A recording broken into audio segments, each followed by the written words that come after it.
Hey guys, it's Debbie. Welcome to my channel. You guys know I can see the chat before I come in, right? I can see you guys talking smack about me. I know you love me though. So you're here every day. You must like me or you wouldn't be here.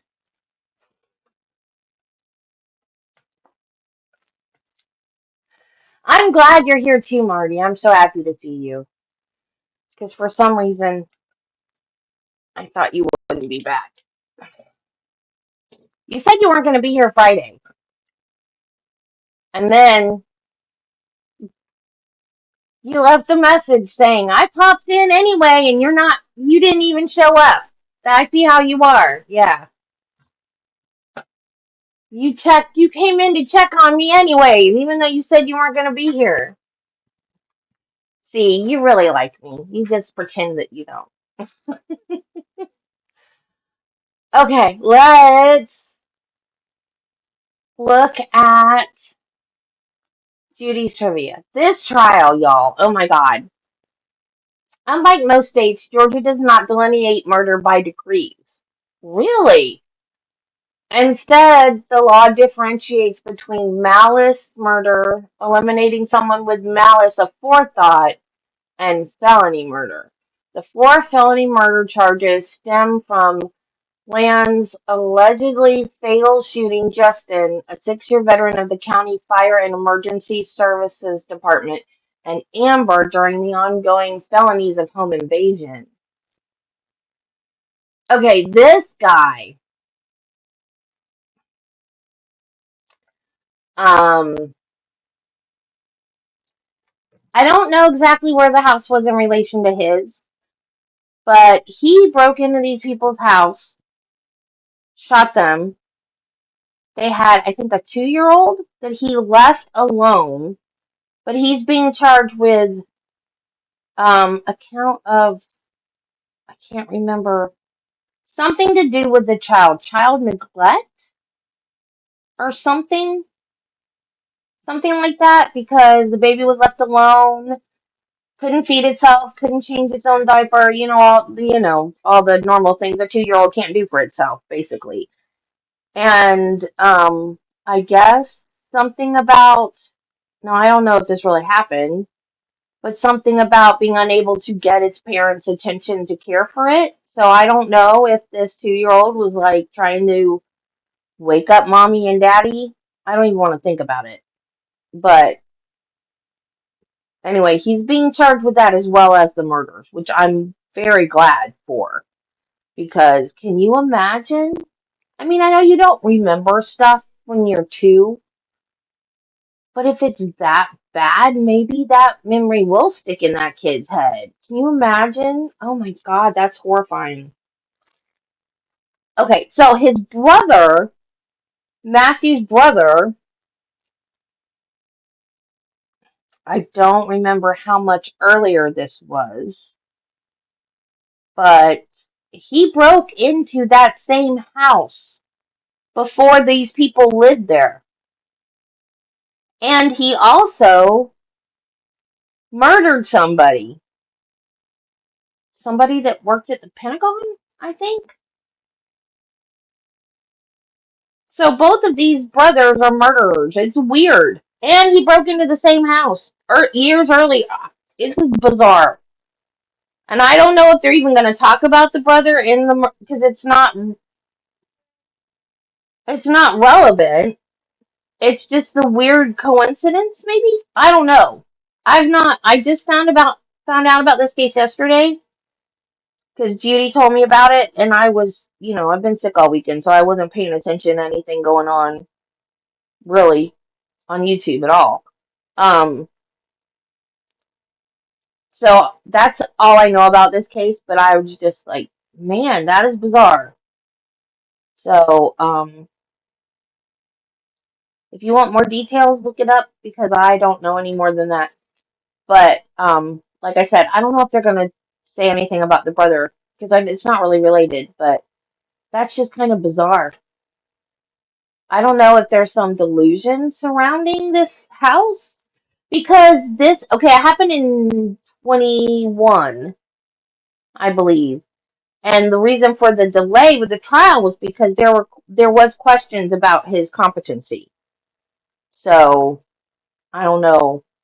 That's all I know. So this is gonna be another weird one. Hey Terry. I know. Judy told me. Because YouTube can't tell the difference between a taser and a gun. YouTube is stupid. YouTube also told me I was getting paid this month. And then they turned around and told me that I didn't have enough money to get paid. They told me I had $166. And then 2 days later, they told me that I only had $94. So I'm pissed at YouTube right now. There's stuff. Oh, cool. Oh, that's gonna be cool. Yay, Leslie and Yanetti podcast. Sweet. That's gonna be awesome.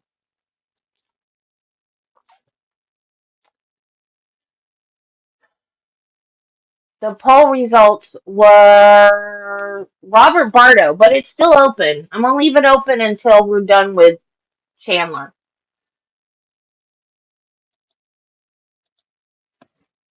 Man, this kid looks like crap.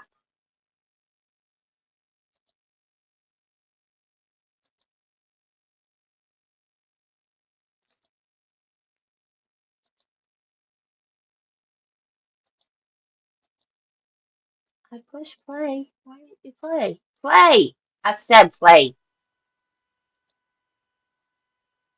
They haven't turned the sound on yet. He looks like crap.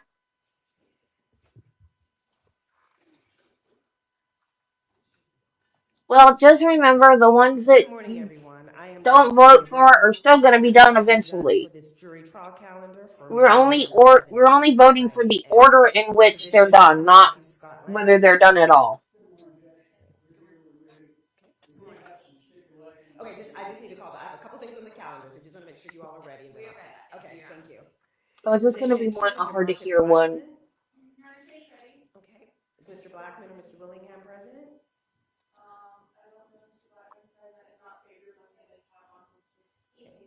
He's here. Can you stand for me, please, Mr. Blackman? Is Mr. Willingham still representing you? You can talk I'll let you use your outside voice. Just talk a little louder for me so I can hear you. Yeah, but he didn't before. No, I just need to know if Mr. Willingham's your attorney or not. Who's your attorney now? He didn't before. He looked like a clean-cut, nice kid. Mr. Patterson, is he on his way? Okay, have a seat for me, okay? Thank you, sir. Oh, I was fixing to say Darren Patterson. Christopher Gayton was completed by plea. That's Kansas. Okay, so we'll just, Georgia. Mr. Patterson gets here. But I do believe that state and defense are ready to proceed with Mr. Lanz. So you all, let's check in at a break. I'm going to put my other earbud in, but they're probably going to die before the day's over. Thank you. But we are ready to proceed forward on the state of Georgia versus Matthew.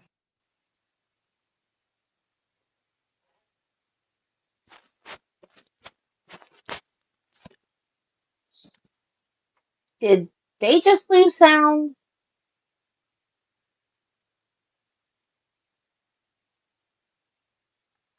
Or did I just mute myself?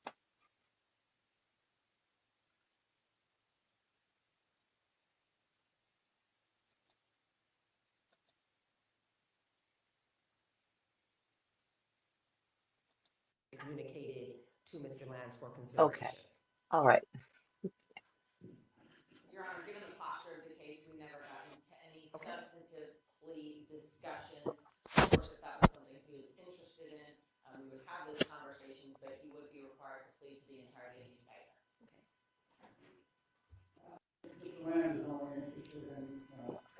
Okay, thank you. And periodically, we will have sidebars and bench conferences that we need to have conversations outside of the presence of those in the courtroom. Attorney Berry, do you waive Mr. Lanz's presence at those sidebars and bench conferences, and then with stipulation that you will communicate to Mr. Lanz what is discussed during those bench conferences. Okay. Thank you. All right. For those who are present in the courtroom, Why? I do want to remind you, one, that there should be no audio and video recordings or pictures taken during the course of these proceedings, unless, of course, you have received consideration and permission from the court, such as the media, to use audio or video recordings or pictures. For those who are on Zoom, I do want to remind you that this still is a court proceeding, and the rules of the court also must be followed. For those who are on Zoom, Zoom is a courtesy to those who are viewing, and so you are to also be reminded there should be no audio or video recordings, nor should any pictures be taken during the course of these proceedings. Also want to remind those, unless you are an officer of the court, a staff member of the court, law enforcement, or again, media who has permission, all phones should be turned off, not on vibrate, off. And the reason I ask that is we want to ensure that there are no interruptions during the course of these proceedings, and the court, as well as the attorneys, are able to hear everything that is being communicated. If you need to take a phone call, if you need to text, I do understand that life does not stop because we are in this courtroom. I do ask that you please step out, take whatever phone calls or text messages that you need to do, and then you can come back in. Also want to remind everybody that while I recognize that this is in a very emotional time, and this proceedings can cause some emotions to be felt, I do ask that you try to contain them as best as you can while in court. If you get over emotional, that is okay, but I do ask that you please step outside until you're able to compose yourselves, and be mindful that there is court going on in other courtrooms on this floor. And so once that is done, you can always, of course, come back in. We're more than happy to have you come back in and rejoin us in the courtroom. All right. Yeah, no, we're ready to proceed. There are a few things that you all said that you need to enter on the record, but we do need to have the indictment and have Mr. Lanz enter his plea before we begin and join issue. That's correct, and we do have some stipulations. Okay. The court wants to read those in the record. We will. I just want to make sure everything is signed and issue is joined, and we'll proceed with the stipulations in just a moment.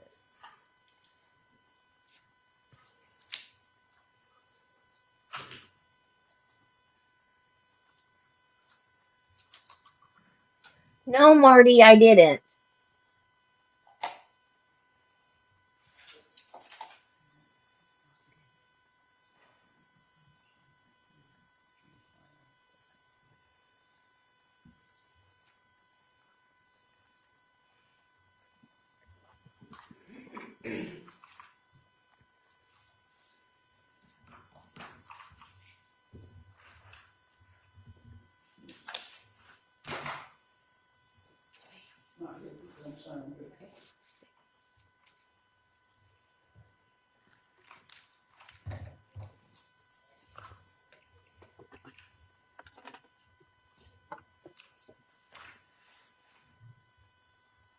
What's wrong with the judge, Wiggles?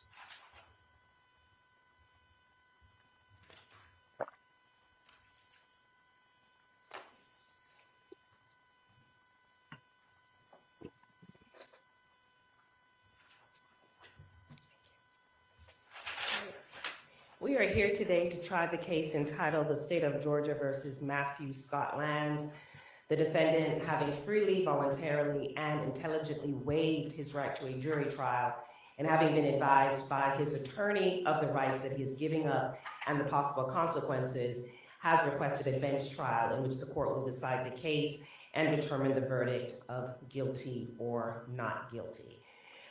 The defendant, Matthew Scott Lanz, has been indicted by the grand jury of Cobb County in an indictment that is composed of the following counts. Count 1, malice murder. Count 2, malice murder. Count 3, felony murder. Count 4, felony murder. Count 5, felony murder. Count 6, felony murder. Count 7, home invasion. Count 8, aggravated assault. Count 9, aggravated assault. Count 10, possession of firearm during commission of a felony. Count 11, possession of firearm during commission of a felony. Count 12, cruelty to children in the second degree. Count 13, tampering with evidence. To this indictment and the counts that I've just read, the defendant has pled not guilty and denies each and every allegation therein. Oh, This is what forms the issue. I didn't realize that. And again, there are stipulations that you all would like to put on the record and any other procedural concerns or issues that the court needs to be made aware of. Sure, if we can't approach on one matter. Yes. Yeah, I would. I didn't even realize it was a bench trial, though. Why would you want a bench trial? That seems stupid to me.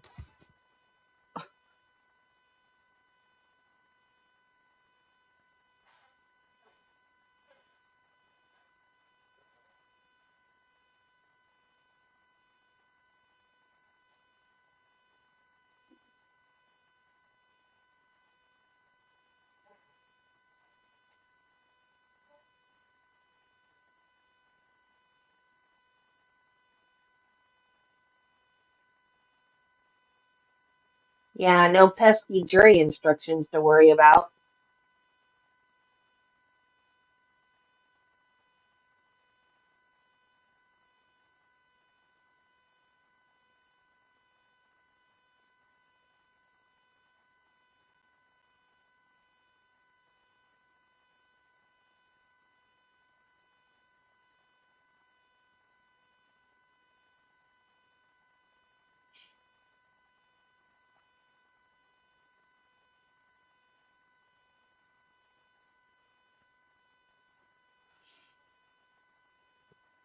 The only time I ever thought a bench trial was a good idea was that one midwife. Do you guys remember? I didn't watch the trial, but I watched the the decision, the verdict. Um, the baby died, and the couple sued the midwife, but she tried to get them to go to the hospital because she knew that it was going to be bad. She knew there were complications, that they needed a doctor, and the couple refused to go to the hospital. And then, um, well, no, did she get? Yeah, she got. Did they sue her or did she get charged? I don't. I think she got charged. See, I didn't watch the trial. I just remember it was a bench trial, and the judge found her not guilty. So it must have been a criminal trial, not a civil trial. I just remember watching the verdict and the judge making the decision. And so it wasn't a jury trial. And I was like, she was smart on that one to do a bench trial. Because I'm not sure that a jury would have been able to agree on that one. But being a nurse, that one scared me. Because I thought, she didn't do anything wrong. If she told them they needed to go to a hospital and then they refused, I mean, it's sad the baby died, but if she told them in her role as a nurse, you need to go to the hospital, they should have gone to the Right, hospital. before we begin, are there any witnesses who are present in the courtroom? Because I will be invoking the rule of sequestration, and so all witnesses should remain outside of the courtroom, except when you are personally called to testify. And additionally, all witnesses should not discuss the case with any other witnesses or parties until the evidence is concluded, or the witnesses individually all of them have been excused from further appearance. You are permitted, however, to discuss your testimony with the attorney in this case.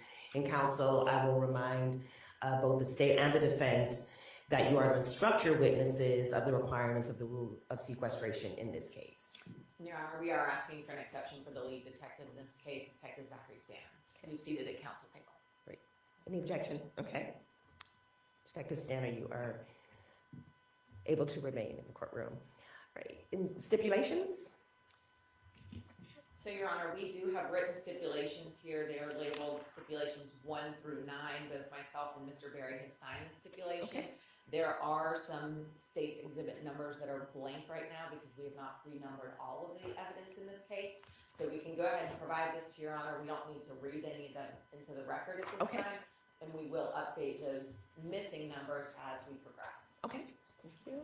Attorney Berry, you have an opportunity. This is the, We looked at those, okay. several others we had to work on. Okay. What we'll do is once we've got the exhibit, I'll make those. Okay, good. Thank you. Great. State ready to proceed? We are, Your Honor. Good. Defense ready to proceed? Okay. State, we're now ready for the opening statements. You may proceed.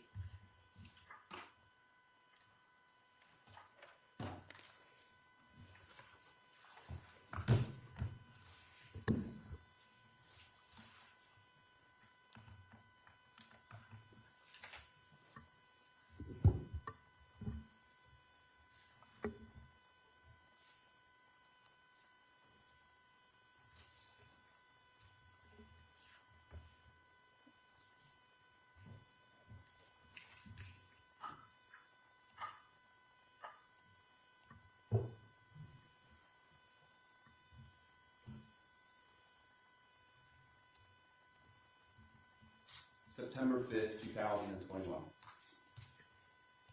A momentous day in this young couple's life.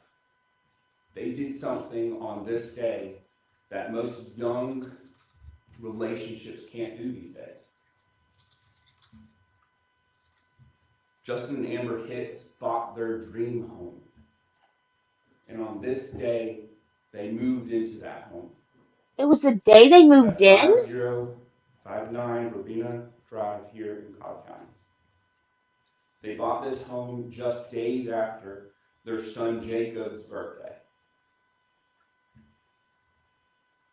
But 73 days later, 73 short days in their achievement of this home, on November the 18th, 2021, a family's worst nightmare came true. I want to confirm that you guys have called them on their phones and they didn't answer. We've tried calling multiple times now. My brother's phone rings a few times if we're going to voicemail. My sister-in-law's phone immediately goes to voicemail. According to my mother, they've been off social media for about 12 hours now. Okay. The morning of November 18th shattered this family. November 18th, not only was this family shattered, but so was the back window of that house. And that is what they found. But we got to go back just a couple hours. November the 17th, 2021. On this day, it was a day just like every single other day for Justin, Amber, and Jacob. They had come home that night like any other day. Justin and Amber got Jacob ready for bed, got him fed, cleaned up the house, and put him down for the night. In this home that they are finally moved into and enjoying, Jacob and Amber are cuddling up on the couch. Jacob is upstairs sleeping in his bed. Amber watching the baby monitor to her side.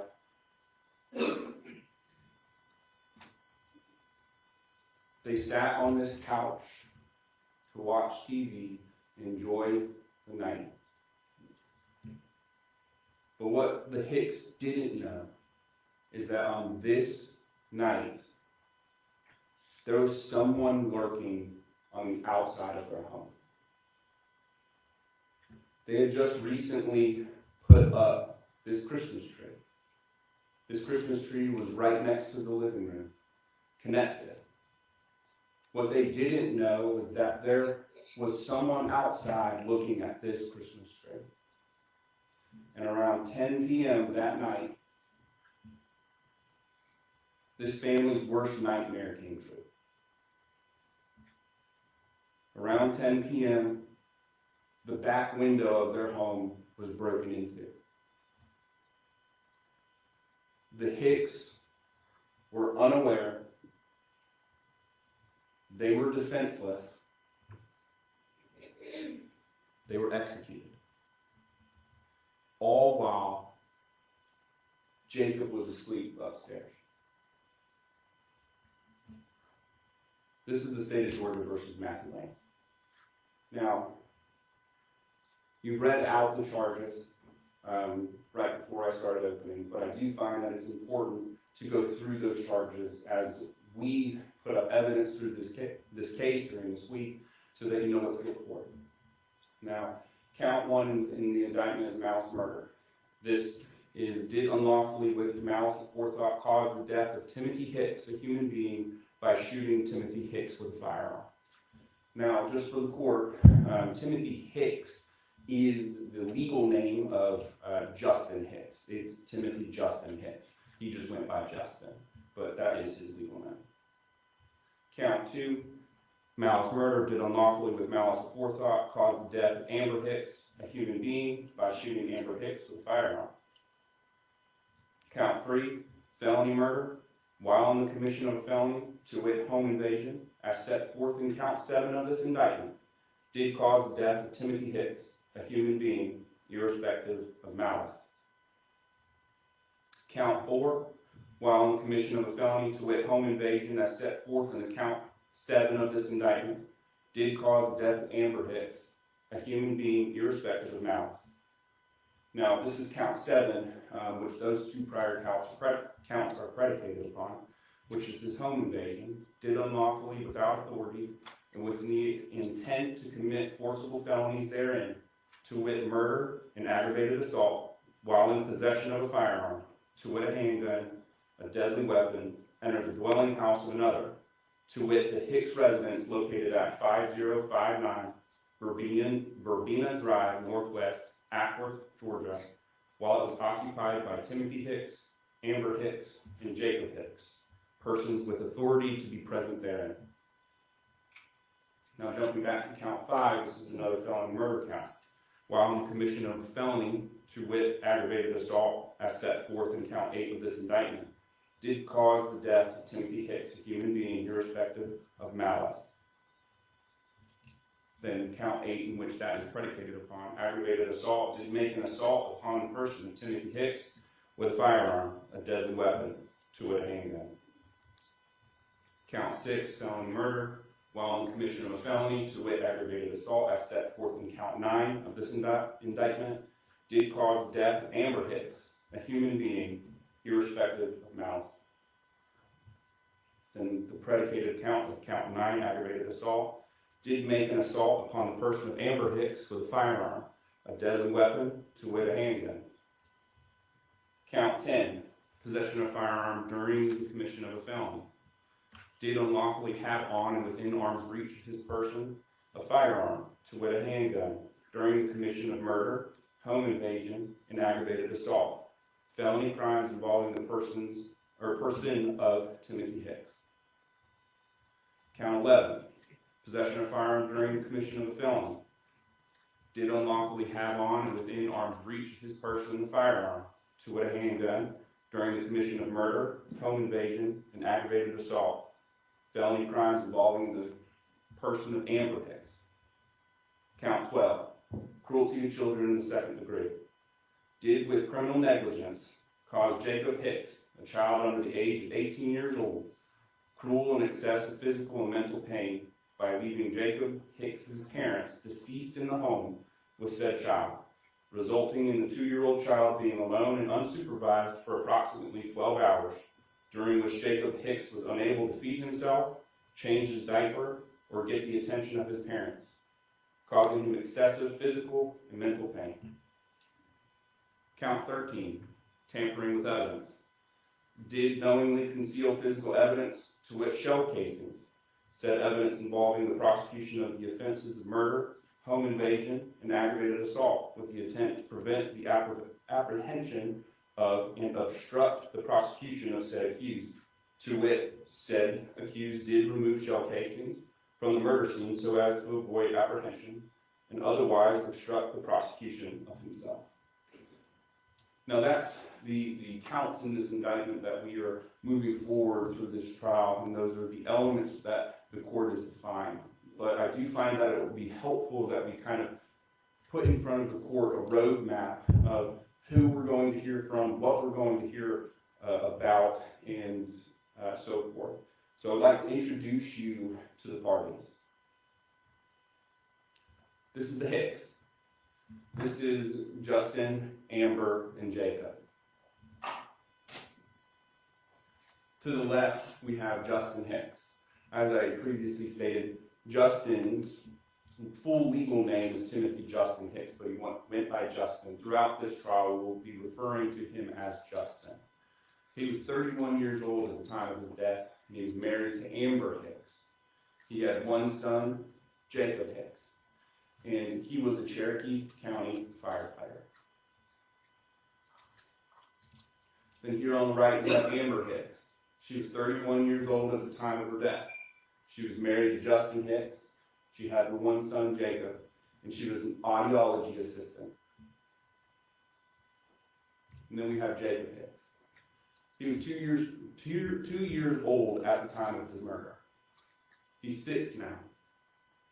He was home at the time of the murder. He was alone within several hours of their deceased bodies or within that home.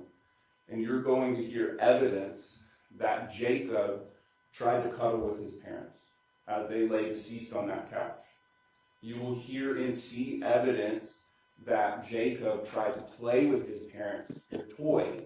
Oh my God. Toys on Jacob, or Justin. Hey, Carla. During that time, you will hear It's that the Lion Jacob King had all no over ability again. to get their attention of anyone. He had no ability to get food or water or change his diaper. As I previously stated, the Hicks moved into 5059 Rabina Drive on September 5th, 2021. For the court, I have a visual map, which the location of these homes is very important. Now, the Hicks residence is located here on Menandra Way and Verbena Drive, the corner there circled in yellow. Now the defendant, Matthew Lanz, he was 22 years old at the time of this murder. He's now 26. Throughout this trial, you will hear about his family, and you will hear interviews of several of his family members. His father is Scott Lanz. His mother is Teresa Lanz. You will hear about his older brother, Austin, and you will also hear that he is deceased. You will also hear that he has 2 additional sisters. The Did defendant his brother was grew dead? up at this home at 600 Delphinium Boulevard, where he lived with his parents and all of his siblings. Now, back to the map where we've already indicated where the Hicks residence is. Here on this map, you can see the defendant's residence is right behind the Hicks residence. It's important for the court to know that the backs of these houses are actually facing each other. So Same thing, Marty. The back door of the Hicks residence, you would be looking at the back door of the defendant's residence. You're also going to hear that the defendant was a University of Georgia student. He had an apartment up there. It was located at 435 North Church Street, apartment 4, Athens, Georgia. You are also going to hear that the defendant drives a 2008 black Lexus GS 350. Now, having that little understanding as to these parties, I'm going to go through the timeline as to the events that you're going to hear about. So we're going to go to November 17th, 2021. You're going to see numerous surveillance videos throughout this trial of surrounding residents. Here at 7:09, you will see surveillance video of the last known footage of Justin, Amber, and Jacob. This is the last known footage of Amber and Justin being alive, and that's at 7:09 p.m. You're going to hear that the defendant gave an interview in this case, and you will hear that the defendant admits to driving from his Athens apartment to his 600 Delphinium home, the Lanz family home, that night. And just for a quick reminder, that is right behind the Hicks residence. Now, you're going to see some additional surveillance video footage of surrounding residents of the Lanz and Hicks residence. You are going to see that at 9:20 p.m. on November the 17th, 2021, the defendant drives his black Lexus towards the direction of his home. He was 22 and had a Lexus? And Must that be is nice. towards his home. And you are going to hear during the defendant's interview that he admits to parking at his house at the 600 Delphinium residence, where he parks in the driveway, and then he admits to going into the backyard, kind of walking around and smoking a cigarette. You will hear that the defendant admits that he never enters inside his home. He only stays outside of the 600 Delphinium house. Now, to just preface some of these surveillance videos, they are incredibly difficult to see because of how dark they are.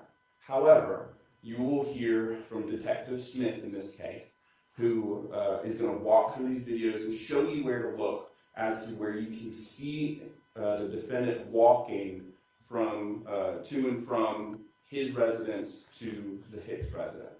So between 9:31 and 9:32, it can be seen the defendant walking around the rear and side of the Hicks residence. Now at 9:32, you will see the defendant walk back towards his residence. And like I said, as this plays, it is difficult to see, but as the evidence is presented to the court, we will point you to where to look.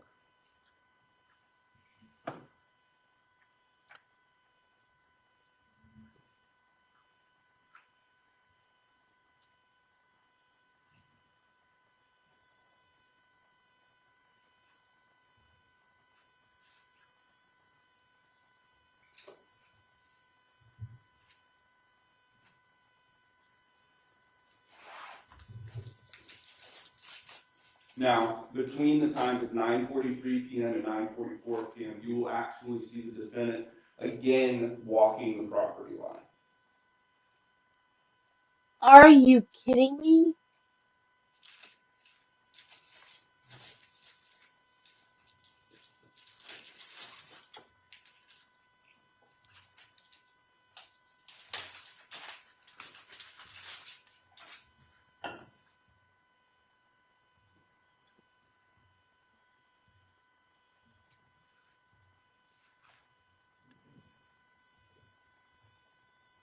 Now at 9:55, you will actually see in this video, as soon as I press play, you will see that a light turns on. At 9:55, you will see the exterior mounted motion sensor light connected to the Hicks residence at 9:55 p.m. That's Now ridiculous. this light is located. That's because everybody comes here to die. It's not our fault. Now, about 15 minutes later, you will see surveillance footage of the defendant actually leaving the residence away from the Hicks residence. You will hear that the defendant then drove from his 600 Delphinium house back to his apartment in Athens. It's about an hour 45 to 2 hour drive. You will hear that the defendant admits to driving back from his family home to his apartment in Athens. You are going to hear that the defendant's phone was seized when he was taken into custody. A Celebrite extraction was done of his phone, and it will show that between the times of 10:16 p.m. on November 17th, Exactly. They come here to die 5:43 a.m. in on the November warmth. 18th, so leading into the morning. They retire to This the phone was warmth. placed into Go to airplane Texas, mode. Arizona, While, Southern Lanz was going to California. show Don't off come his way here. back to Athens, his phone was in airplane mode. Which leads us to November the 18th, 2021. On that morning, 9:34 a.m., that is when police received a 911 call for a welfare check, trying to get in contact with Justin and Amber. You will hear on that 911 call of a broken window on the back side of the house. And it's there that's when this investigation began. You are going to see body camera and photos of this home. And when officers arrive, this is what they find. They find this broken glass of the back window of the home. Inside, you can hear a dog and you can hear Jacob kind of making some noise on the inside. Now, there is no response with Justin and Amber. You will watch the body camera footage as Officer Brown makes his way, as he's the first officer inside the home, he makes his way into the home where that Christmas tree is. As he looks inside, he sees little Jacob peering around the corner, hiding. Officer Brown will testify that his priority was him, Jacob. He picks up Jacob and gets him out of there. All my life. I've been here all my life. He was wet, and he had a dirty diaper. It's here in the living room. Officers find both Justin and Amber deceased here in the living room. You can see that Christmas tree just right behind them. Crime scene was able to find and locate 3 9mm casings and 2 projectiles. You will hear about more projectiles, and as you hear from the medical examiner, but on scene, that is what's found. You're going to hear that there was 5 gunshot wounds to Justin and Amber, where those gunshot wounds were the cause and manner of death for both Justin and Amber. Shortly thereafter, the 911 call and the investigation began. As investigations take hold, officers and cars are all around this location of the Verbena house, the Hicks household. Around 12 p.m., Teresa Lanz, the defendant's mother, finds out about this murder. Teresa Lanz then goes from the 600 Delphinium house up to the defendant's apartment up in Athens. You will hear that Teresa Lanz arrives to the defendant's apartment around 2:30 p.m. on November the 18th, 2021. You will hear that she found the defendant sleeping at 2:30 in the afternoon and would pound on the door and try to get his attention. When the defendant would then come to his mother at the front door, he was in possession of a firearm. You're going to hear from Scott Lanz in an interview that shortly after Teresa Lanz got to the apartment up in Athens, he would then arrive. He also found the defendant having a firearm. You're going to hear that Teresa and Scott took that firearm from the defendant in a .40 caliber magazine. They would then leave the defendant at his apartment and drive back to the 600 Delphinium house. You are going to hear that the defendant admits that his parents came to his apartment in Athens and that they took his gun from him. Shortly after that, on November the 18th, later that night, officers are actually executing a search warrant of the Lanz household. That is where Teresa and Scott are at the house, and you will hear that Scott tells police, "I took a gun from the defendant and I placed it inside of the house. It's located in a sports coat pocket upstairs in a closet." Officers would then search the house where they would find a Zev OZ 9mm pistol in the upstairs closet in a sport coat jacket. You are going to hear about a DNA examination of that Zev OZ 9mm pistol.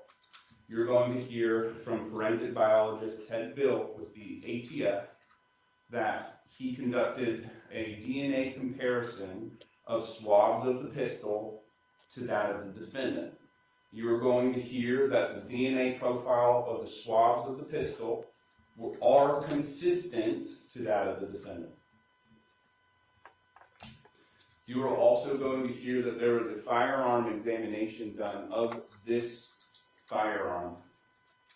And you are going to hear from firearm tool mark examiner Vanna Kelly with the ATF, where she was sent the 3 casings that were found on scene, and then conducted test fires of the Zev OZ 9mm that was sent to her, and compared those 3 casings to the test fires that came from that Zev OZ 9mm. You are going to hear that the casings that are found on the scene were fired by this Zev OZ 9mm pistol. Now, jumping back to the timeline, November 19th, 2021. You are going to hear around 9 a.m., 90 Cameron Glen Drive in Sandy Springs, Georgia. You are going to hear about a 911 call of a burglary in progress.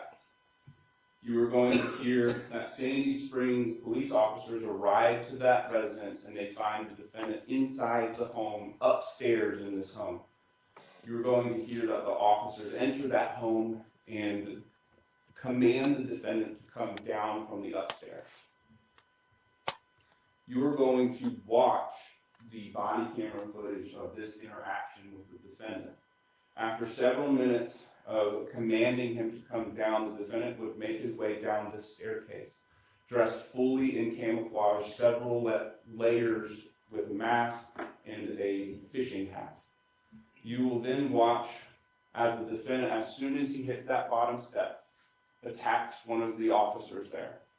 You will see and watch that the defendant then stabs the Sandy Springs sergeant in the back of the neck multiple times. It is at this point that officers then shoot the defendant twice. They shoot him in the neck, in the right upper chest. You will watch the defendant be taken out of that home and into the front yard where he was subdued, he was tended to, taken to the hospital, and then into custody. Now, I want to talk about the 3 main pieces of evidence that you're going to hear about, and really they're just categories of evidence. Those 3 pieces of evidence are digital evidence, statements, and forensic evidence. What I mean by digital evidence, it's really the evidence that puts the timeline together. The surrounding surveillance videos of homes surrounding the Hicks and the Lanz residence that show the defendant's arrival, the departure, and then in addition to the defendant's phone extraction being placed in the airplane mode. You're also going to hear about Justin and Amber's phone extraction, which showed their last known activities. Now, statements. The defendant's statements to law enforcement, Scott Lanz's statements to law enforcement, and Teresa Lanz's statements to law enforcement. And last, the forensic evidence. This is the defendant's gun. You're going to hear that he is the rightful owner of that gun. He had bought that gun. You're going to hear that the defendant's DNA is on that gun. And the casings that are recovered on scene were fired from that gun. Now, some expectations Yes, move he did. through this week. He There's no attacked video of the murder. when they came to arrest him. There was no video on the living room of where this murder occurred. But with the surveillance videos and the circumstantial evidence, we were able to provide that timeline to the court. There are 2 missing casings from the crime scene, because you will hear from Dr. Ashrath that they were shot. There were 5 shots. but there are 2 missing cases.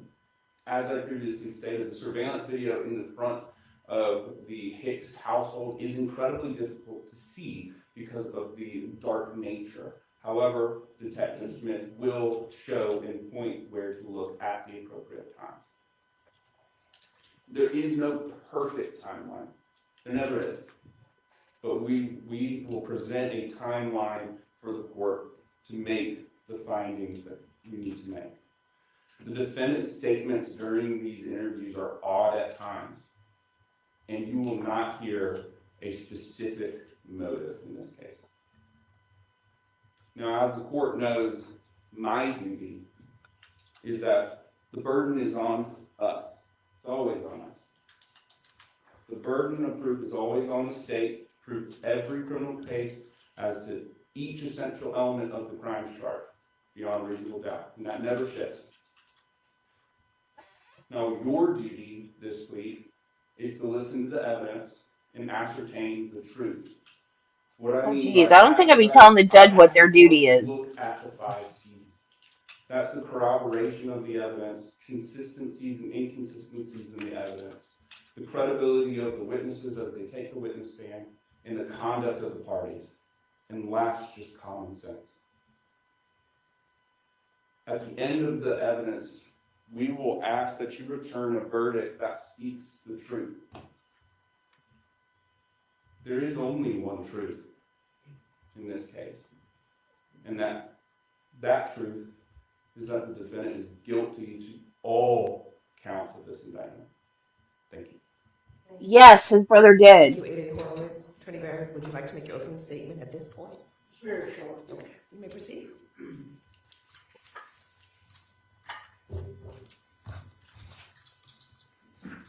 The object of all legal investigation obviously is to seek the truth.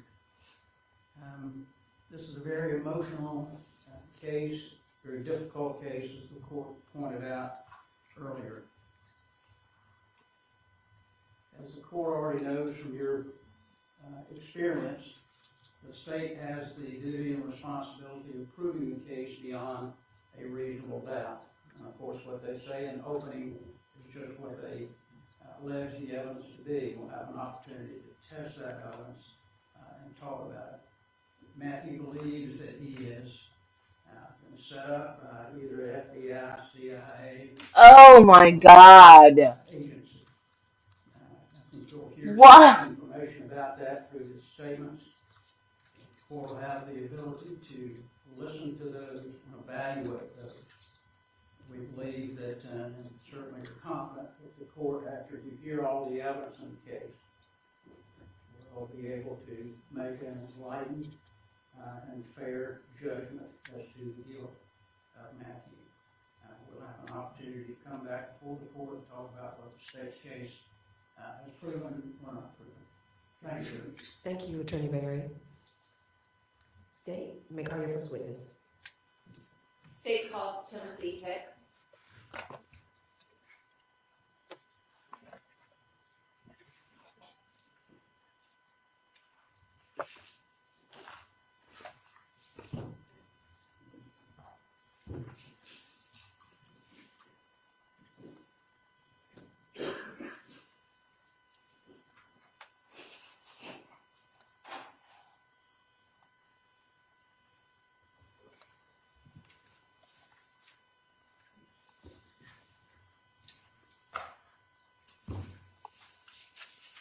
Right here, sir. Just remain standing until it's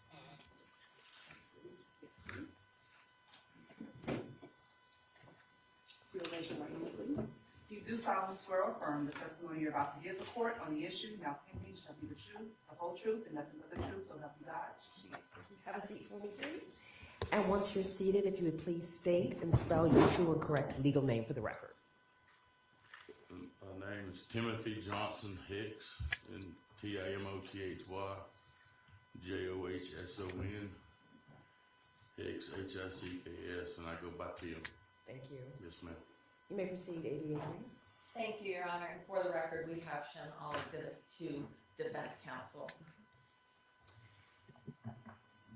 Tim, before you took the stand, Did I show you this photograph, State's Exhibit 1? You did. All right, and who's in that photograph? That's Justin, Amber, and Jacob. Is that fair and accurate in-life photograph of Justin and Amber Hicks? It is. At this time, I move to tender State's Exhibit 1 into evidence. Any objection? Vote on. State 1 is admitted. May I publish this? Yes.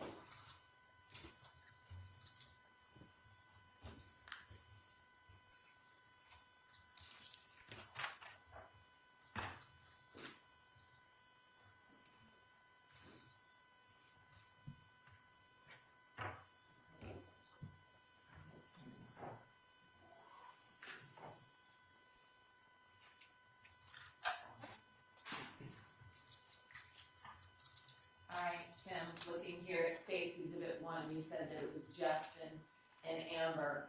Who is Justin Hicks? Justin Hicks is my son. What was his legal name? Timothy Justin Hicks. So not exactly a junior, but close. Junior. Close. And did Timothy Justin Hicks go by Justin? He did. How old was he at the time of his death? At the time of his death, he was 31. What did he do for a living? He was a firefighter for Cherokee County. Firefighter paramedic. How long was he with Cherokee County Fire Department? Before his death, about 6 years. Did he wear any glasses or corrective lenses or anything? He did. He wore glasses. Did he wear them regularly or just at night? Somewhat regular, but I think mostly for driving and reading and watching TV, things like that. Who was Amber Hicks? Amber's my daughter-in-law. She would be Justin's wife. Did she go by Amber? She did. How old was she? Amber was also 31. What did she do for a living? She was an audiology assistant at the time of her death. Wonderful. How long were they married? Do you remember when they got married? I believe the year they got married was 2017. Okay. Do you remember the date? April, maybe April 12th. Does April 22nd sound right? Yeah, that sounds right. Okay, April 22nd of 2017. Yes, ma'am. So if I'm doing math correctly, were they married for about 4 years at the time of their deaths? They were. And then here in the photo, we also have this little boy. What is his name? The little boy is Jacob Raymond Hicks. When is his birthday? September 4th of 2019. Also, prior to taking the stand, did I show you State's Exhibit 3? Yes, ma'am. And did you recognize that photo? I did. And who's that a photo of today? Can I see it again? I know that I That's saw okay. it. And That's okay. State's 3. that's Jacob. Is this a more recent photograph? It's not that old. And is that a fair and accurate photo of Jacob today, one of the surviving victims in this indictment? Yes, ma'am. State this to tender State's Exhibit 3 into evidence. Any objection? States 3 is admitted. May I publish? Yes. So how old is Jacob today? Today, Jacob's 6. Where does he primarily live? He lives with my wife and I, Charlene. And your wife, is that Justin's dad? No, Justin's mom. Mom, I'm sorry. Yeah, that's Thank you. okay. Yes. Okay. I want to talk to you about 5059 Verbena Drive. Do you recognize that address? I do. And prior to testifying, did you see a photo of that residence? I have. Okay. Was that State's Exhibit 2? Yes, ma'am. And did you recognize that photograph? Had you seen it before? Yes, ma'am. How had you seen it before? I saw it by Justin and Amber, and I believe it one time or another it was probably a Facebook post, and my wife and I both, I think, were text a copy of it. Is that a fair and accurate photograph of their residence at 5059 Verbena Drive? Yes, ma'am. State moves to tender States Exhibit 2 into evidence. Any objection? States 2 is admitted. No, you've been divorced Yes. twice. You're not supposed to remember, Marty. Only married men are supposed to remember. Yes, ma'am. Do you recall?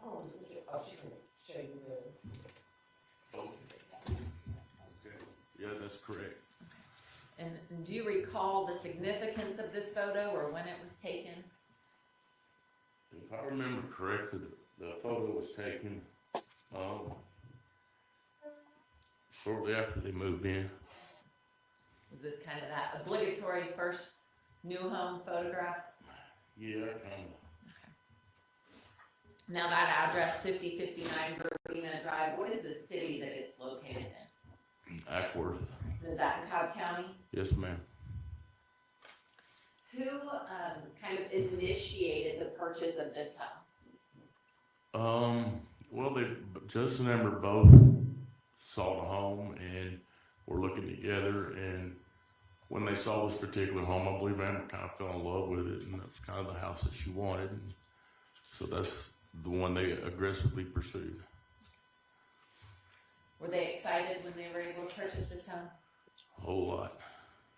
Was this a big deal for them? Yeah. Now, once they moved into this residence in September of 2021, did they decorate and furnish the house? Yeah, Really? they decorated. And That's cool, Marty. Did they keep it pretty clean? Clean's not the word for it. I mean, Justin's a neat freak. Okay. Immaculate, maybe. Oh yeah, he didn't have a speck of dust or crumb or he's pretty.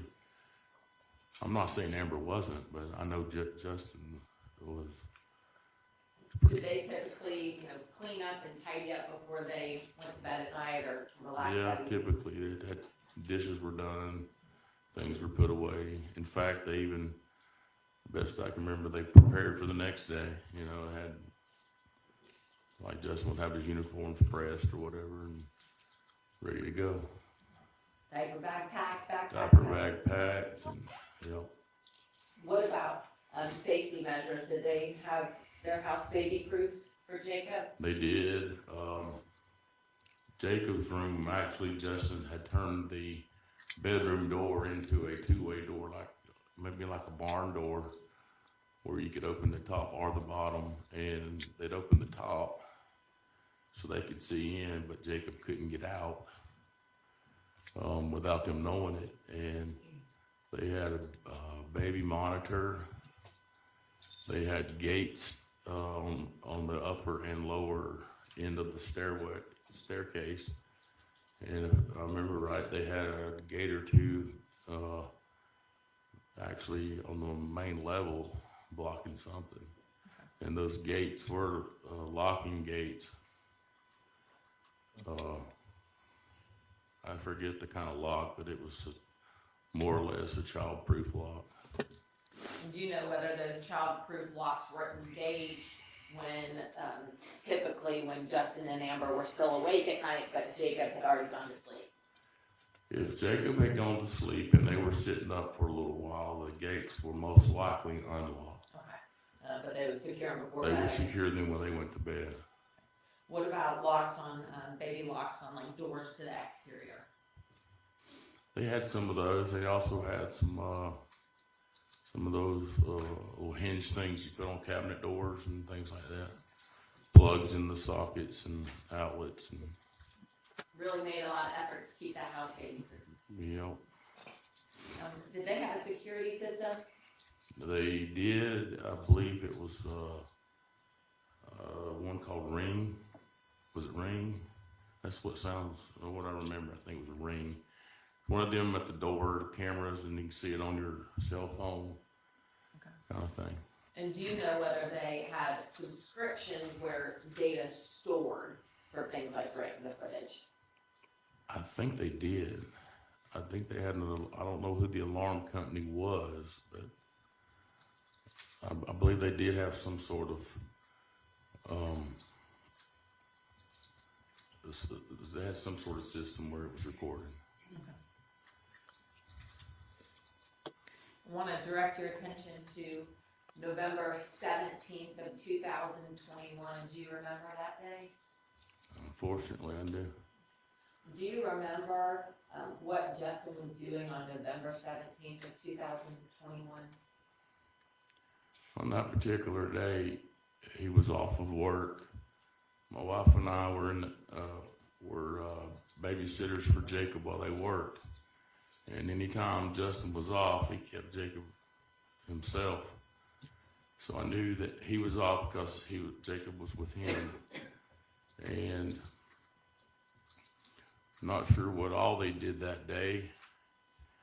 Hang on, let me gather my thoughts back. Well, let me ask you this. So Justin and Jacob were home that day.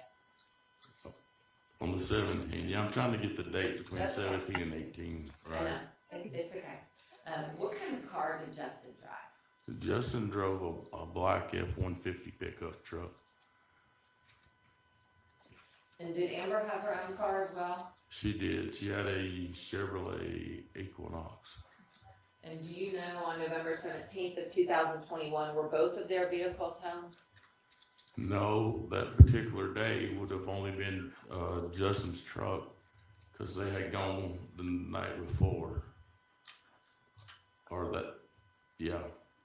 They dropped it off at a mechanic. It needs some sort of repairs, and so they had dropped it off and met up at some point, and would have all been in Justin's truck.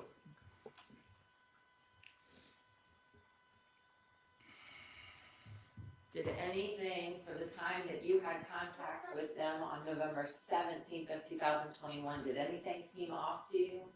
Everything seemed fairly normal. And now I want to talk to you about November 18th of 2021. Do you remember that day? Yeah, that's where my memories mostly, that's where I'm drawn to trying to answer your questions about the 17th. Why is it that your memory is drawn there? What happened on November 18th of 2021?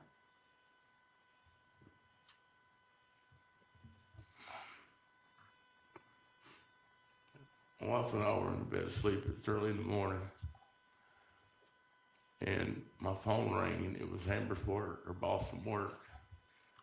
And she had asked if we knew where Amber was. And I told her, no, we don't know what's going on. She said she hasn't reported for work. And I'm like, okay. And it's kind of like spiritual radar went off inside me, and I knew something was wrong. I'm personally a pattern person, and I just keep up with patterns. And I knew that she should be at work. Justin would be off with Jacob. And so I immediately woke my wife up, and I told her, I said, if you're going with me, get in the van, let's go. And we drove to their house on Verbena. And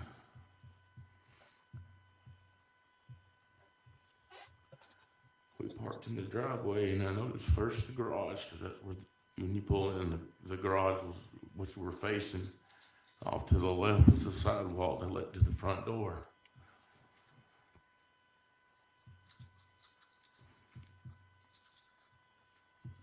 And I ended up going to the front door, and I was banging on it very hard. And I gradually got harder and harder because I didn't get any response. And finally I was banging on it so hard it was actually bowing a little bit. And I didn't hear the dog bark. I didn't hear Jacob. I didn't hear anybody. And so I have prior law enforcement experience, so I did go over there armed. And I kind of jumped into law enforcement mode, and I started searching the perimeter of the house. I left the front door and went around to the left side of the house and was walking the edge of the wall all the way around, quick peeks and looking. And in the backyard, they have this little breezeway kind of thing. It's like a patio. And when I got to the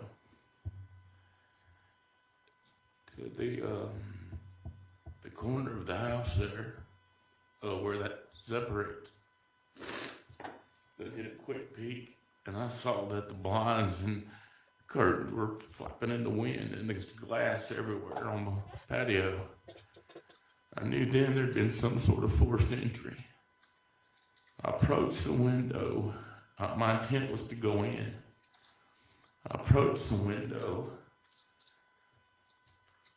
pushed the blinds back. And I looked in, the first thing I saw was a bunch of glass inside that room. That door and window enters would have been Jacob's playroom. And as I looked in there, I noticed there was lots of glass all on the floor. I peeked a little further and looked to the left. The left would have been their living room or den, or however you want to call it, their TV room, the couch and all of there. And as I peeked in, I saw them. Take your time. Take your time. I saw that they weren't okay. And when I saw that, I'd already kind of got into cop mode, and I backed out because I was the only one there, other than my wife and daughter, and they wasn't going to help me clear the house. That wasn't even going to happen. So I backed out the window, and I took a low-ready position. And my daughter called 911 and had my wife take the van out of the driveway, parking on the street, and I had both of them get on the opposite side of the van for cover. I didn't know if anyone was still in the house or not. I want to stop you right there, so I want to slow down just a little. Okay. Had you ever gotten a call from Amber's work before? Never have. I have, but not on things like that. It was generally, I own a woodworking business, and they called a couple of times and want to help with some projects they're working on, but nothing out of the ordinary, like nothing that's a life-changing pattern, you know. It was all other things. So to your knowledge, had she ever just not shown up to work? And Amber never do that. If she wasn't going, she'd call. Prior, I know you said you just got that feeling and wanted to get in the car immediately. Did you try to call Amber? We did. We tried to call both their phones. I had my wife, I think maybe my wife and my daughter calling them as we were driving, or as I was driving. And were you ever able to get any response from anyone? No response on either phone, and that just intensified the whole unction. Something's not right. Did you try texting as well? Maybe. I don't remember for sure, but probably. When you say that you all jumped in the car, so who was driving? I was driving the van, and Who was in the front with you? my wife would have been in the front seat, and my daughter. Why does that matter? Who's your daughter? Ashley Hicks. And so Ashley and Justin are brother and sister. They are. Who's older? Justin will be older. And then I have a son, Michael. He would be next, and then Ashley's the baby. So you mentioned that you have prior law enforcement experience. Where was that? In Cherokee County. How many years? Just right about 15 years. And so when you originally arrived there, where did you park your vehicle or the van? When I first pulled in, I pulled straight in the driveway beside Justin's truck. And so your car was basically right next to him at the parking spot. Right next to the truck in the driveway. The truck would have been to my left as I pulled in. And when you said that you went to the front door and you were kind of pounding on the door, were your wife and Ashley next to you, or did they stay in the van? They got out. They wasn't quite up to the door yet. They never really moved too much out of the driveway until I got to the back. And then Charlene just kind of peeked around the corner. And that's when I told her, I said, get back. Move the van up to the street. And actually, you call 911. And then both of you get on the opposite side of the van and stay down. Hunker down and stay there. Your Honor, at this time, state moves to tender States Exhibits 4, 5, and 6. States Exhibit 4 is the business record certificate from Cobb County 911 Communications.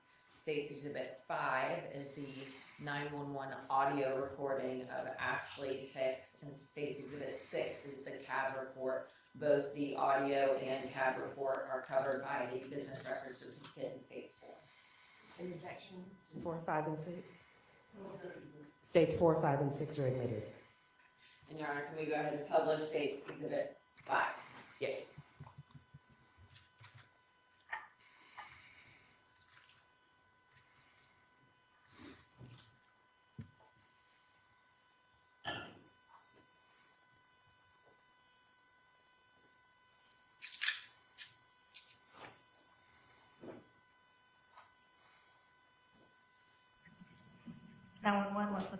emergency? Hi, I'm here to report a break-in. What's the address? That is the address. 1 second, ma'am. What's the address?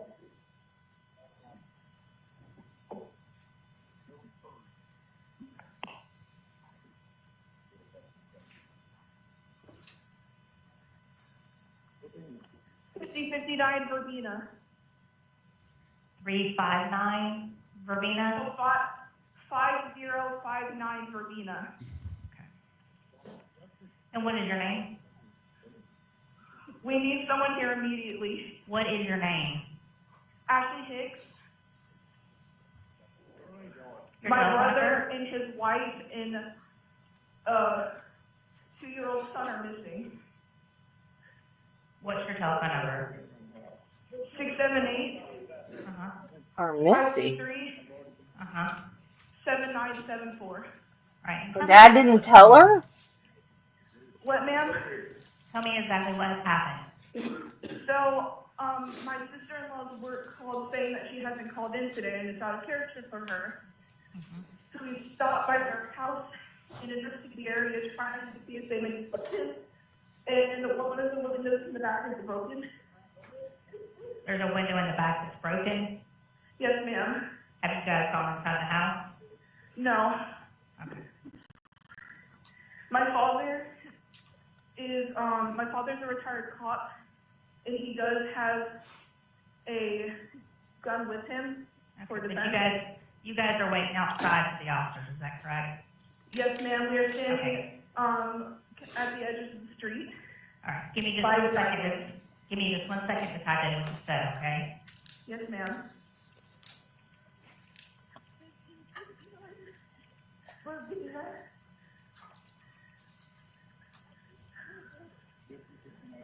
So, her dad didn't tell her, I'm guessing, since she didn't tell the 911 So operator. the back glass is the door or just a window? The window, ma'am.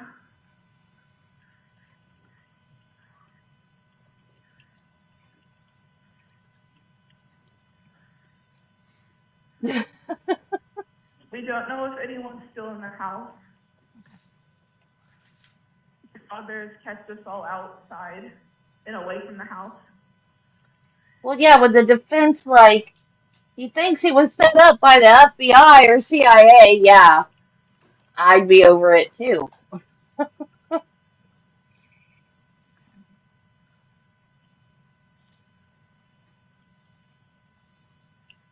He's just like, let me out of here and give me my paycheck. All right, now I've got it in for dispatch. So you guys have not went inside the residence. And where did you say you were standing? We're standing by the driveway, Are there, kind of on the road. I am wearing a purple hoodie, my dad is wearing a gray sweatshirt, and my mother is wearing a black hoodie. Again, we are unsure if there's anybody still in the house. We currently haven't heard anything, but we haven't checked, so we're unsure. okay. Now, as far as the family, are there cars gone or, like normally would you see a car in a driveway and it's not there or it is there? There are typically 2 cars. My brother, his wife, and their son went to drop off his wife's car. Uh-huh. So far, only the truck is here.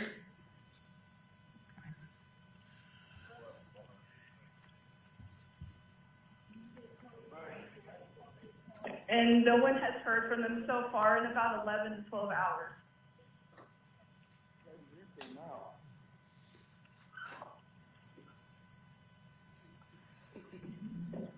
What's your brother's name?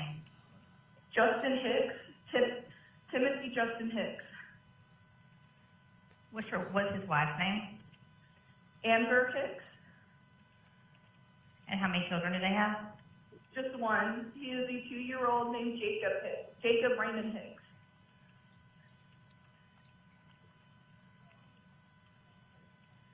Okay. Now, as far as anything else with you guys looking at the house, I'm not asking you to go back down there. Do you see anything else that looks like it's been disturbed or that it doesn't look right? Not that I could see. I went around the house with my father, and all we noticed was a broken window.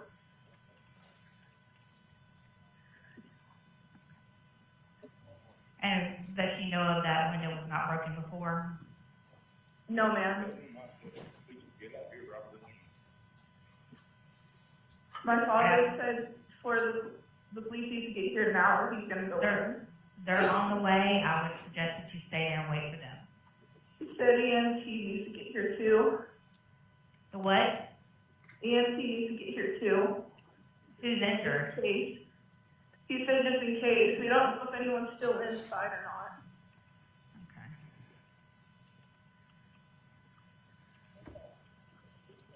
We're now across the other side of the street in a neighbor's driveway. We're trying to stay away from the house.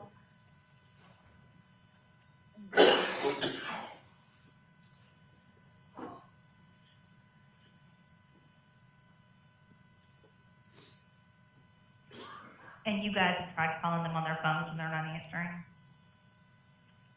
Is that correct?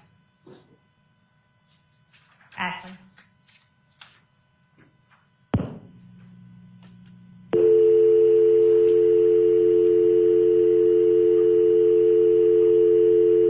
Why'd she hang up?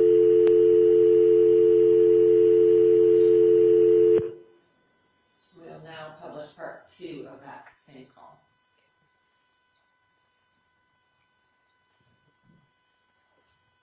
Hello? Hey, we got disconnected. I'm sorry. It's okay. I just want to confirm that you guys have called them on their phones and they didn't answer.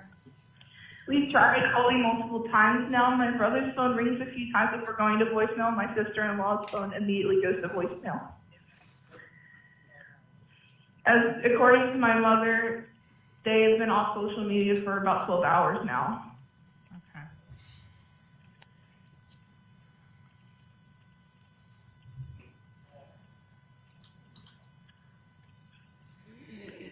Do you know how long police will get here? They're responding emergency. You guys should stay where you are. Yes, ma'am.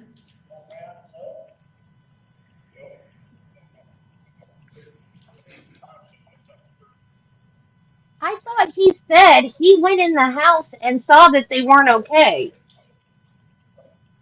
But now, the way she's talking, they don't know that they're dead. Yeah, she said So, they're responding I'm emergency. confused. I've got 4 officers that are on the way. So you guys just wait there and let them check the home, okay? Yes, ma'am. She said 4 officers are on the way.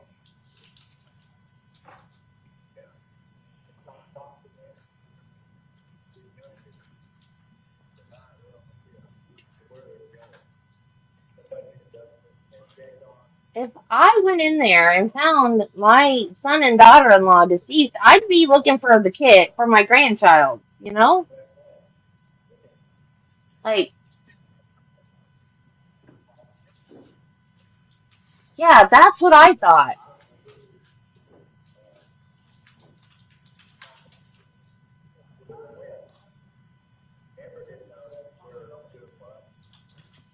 So is he not looking for the grandbaby out of caution? We need to let me know if you see anything or if anything changes, okay? Okay. What thank does you. that mean, Marty?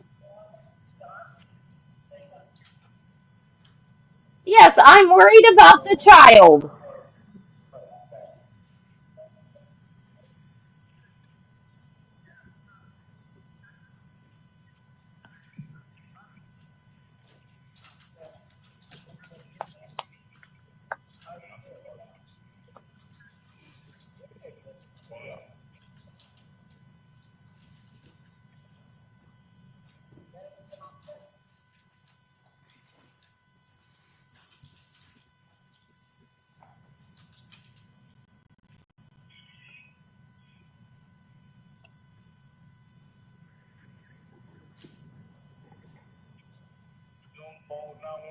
Yes. They're coming emergency. They're running lights and sirens, and the sergeant is also en route. You guys just stay where you are, okay? I'll let you know when I show they're close. Yes, ma'am. She said they're responding emergency. The sheriff is also inbound. No, the sergeant. He has listed the ETA. They're responding lights and sirens. Just hold on. Hold on She one said they're responding lights and sirens.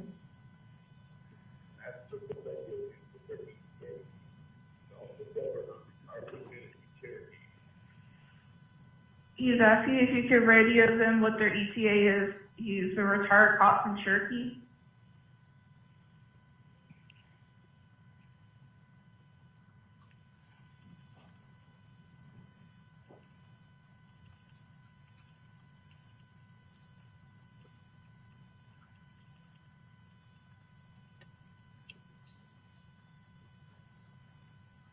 Tell them he's a firefighter. Don't tell them you're a retired cop. Ma'am.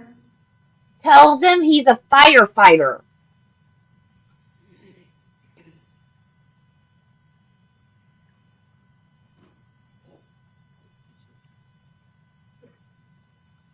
They'll move faster if you tell them he's a firefighter. Nothing yet. Ma'am, are you still there? I'm still here. One just pulled up. Cobb County, please. All right, then you can let me go. They're there. Okay, thank you, ma'am. Bye-bye. Bye. I don't like the way she phrased that. You need to let me go. They're there. Jacob was eventually. What about any pets? They had a dog named Bruno and a cat named Cat. Yeah, cat's name was Cat.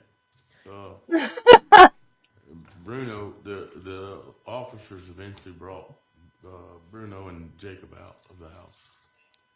What happened to Cat? If you don't mind, I want to say that during that 911 call, I haven't told my wife or daughter anything about what I saw. Yeah, we can tell from the 911 call.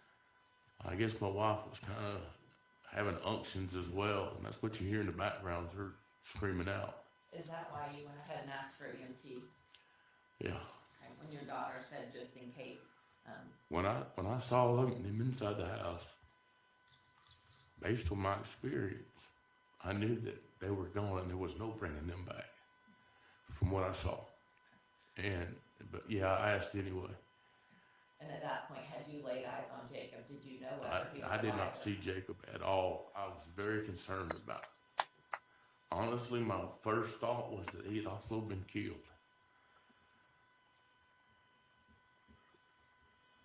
When you finally laid eyes on Jacob, was he crying? He was not saying anything or crying. The officer that brought him out was a black officer. I think his name was Winston. I think. And he brought him out, and Jacob was basically catatonic. He had a blank stare on his face. He wasn't crying. He wasn't saying a word. He just hung in Officer Winston's arm like a sack of potatoes. And Officer Winston brought him over to my wife and I at the van. And normally when Jacob would see Nana, he'd just bubble up. He did nothing. He didn't acknowledge anything. Had you ever seen him like this before? Never have. Oh, God. What was he wearing? He was wearing pajamas, a long sleeve shirt and pajama pants bottom, and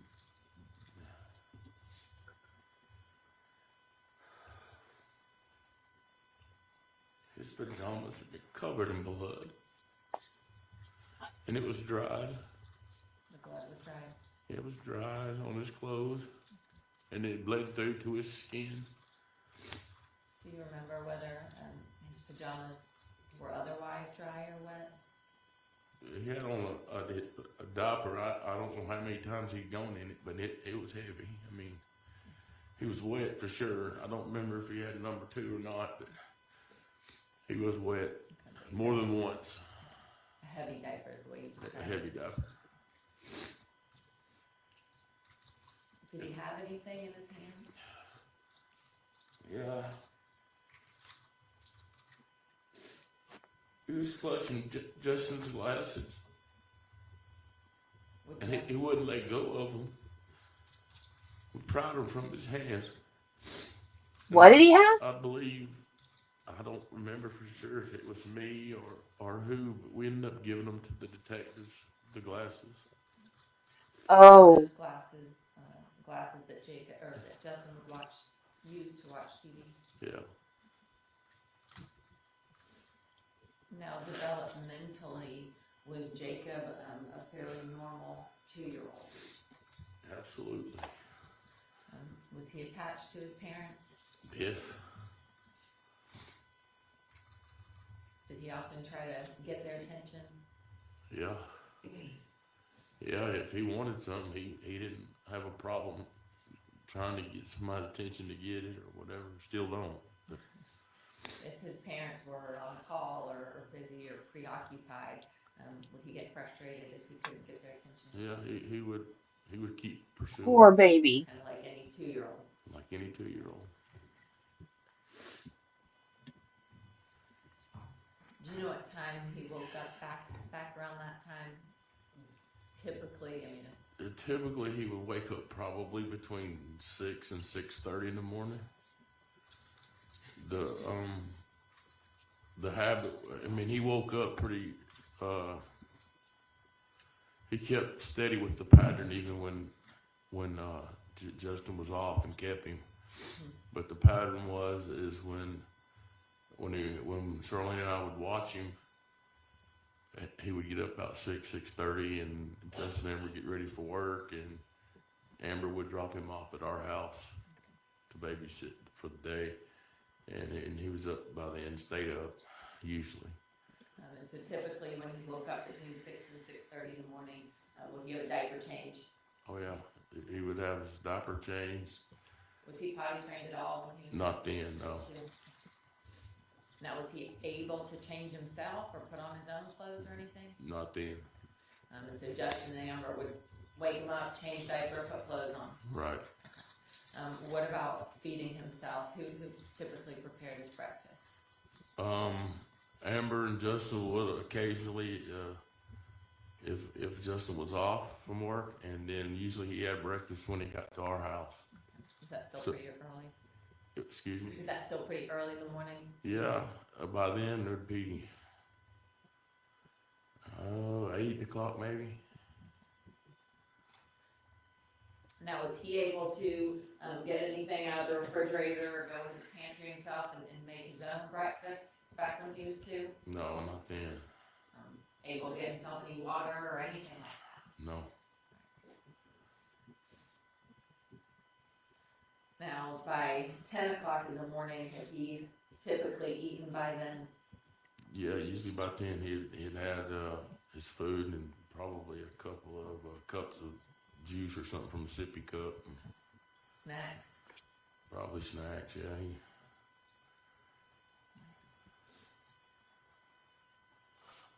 Now, on that day, do you remember once he came out of the home, did he eat at all? The best I know that he had not eaten since dinner time the night before.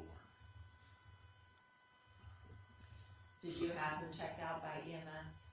The EMS was on the scene, and I remember it was a female EMT or paramedic. I'm not sure what her title was, but she was a medic.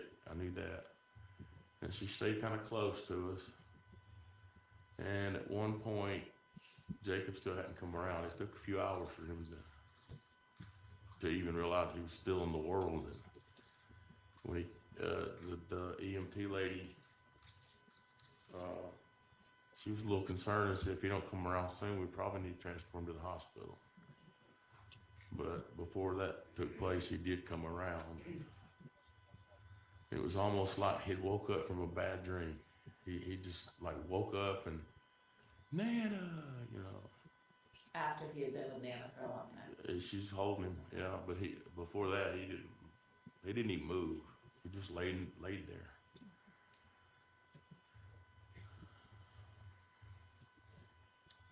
Now, did that behavior continue for some days after, or? Not that particular behavior, but a little quieter than the average 2-year-old maybe. And y'all had watched him regularly, so Since he was 2 months old. Okay, so quieter than you had seen him previously. Yeah, he was kind of a little bit docile for several days after.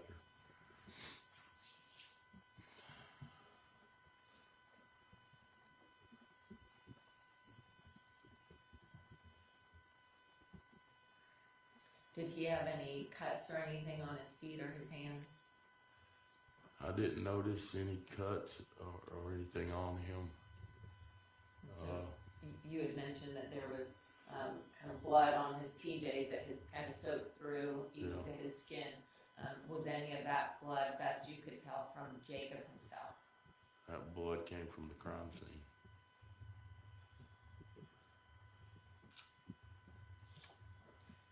Now, obviously you spoke to officers on scene. Could you think of anyone in this world who would have wanted to hurt Justin and Amber? I cannot think of one person that would be considered their enemy. I mean, both of them just easygoing, likable kind of people. Kind of when they walked in a room, kind of lit it up, and without being flamboyant, made their presence was known. It was just someone pleasant to be around.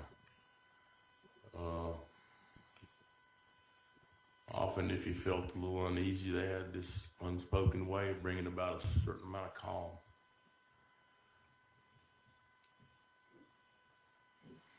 And Justin, he takes after me. He's a jokester, so he's always joking about something and cutting up about something. And he and I would razz each other back and forth about something. We like to fish together quite a bit, and it's always competitive when we go. It's just the two of us, but you would think it was a Bassmaster Classic between us. It often was, but yeah. Thank you so much. That's me. I have some questions. Might be appropriate time for a break. We've been going for about an hour and a half and giving Mr. You don't have any questions? Okay. May Right. he be released from the subpoena? Yes, is there any objection to Mr. Hicks being excused and released from the subpoena? No, Okay, Mr. Hicks, you can sit down and you can remain in the courtroom if you'd like. I All would right. Let's come back at about 10:45. We'll get started and state you can call your next witness. We'll stand in recess.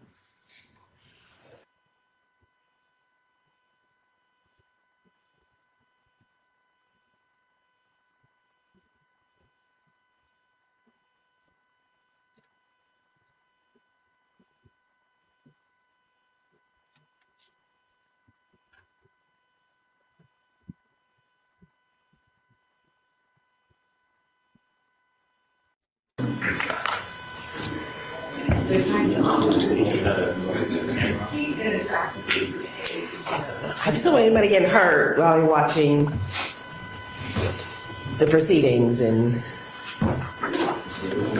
What is that noise?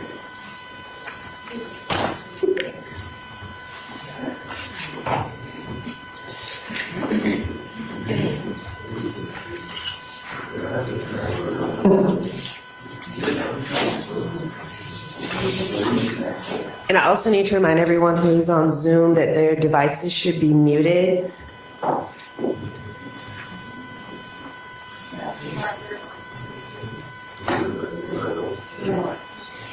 You might want, if somebody does know it, might want to just tell them to go off camera, so you can listen but be off camera. Yeah.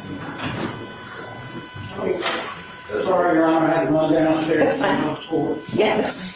They didn't know I was up here. Oh, okay.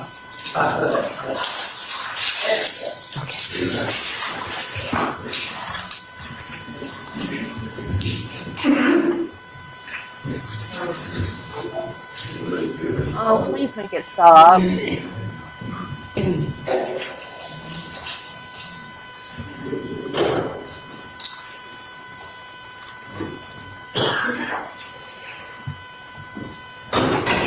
All right, we are back on the record for State of Georgia versus Matthew Scott Lanz. 22-00922. All parties are present. In the agreement, you may call your next witness. At this time, state calls Officer Matt Brown. Thank you. I apologize, Attorney 88 Warwick.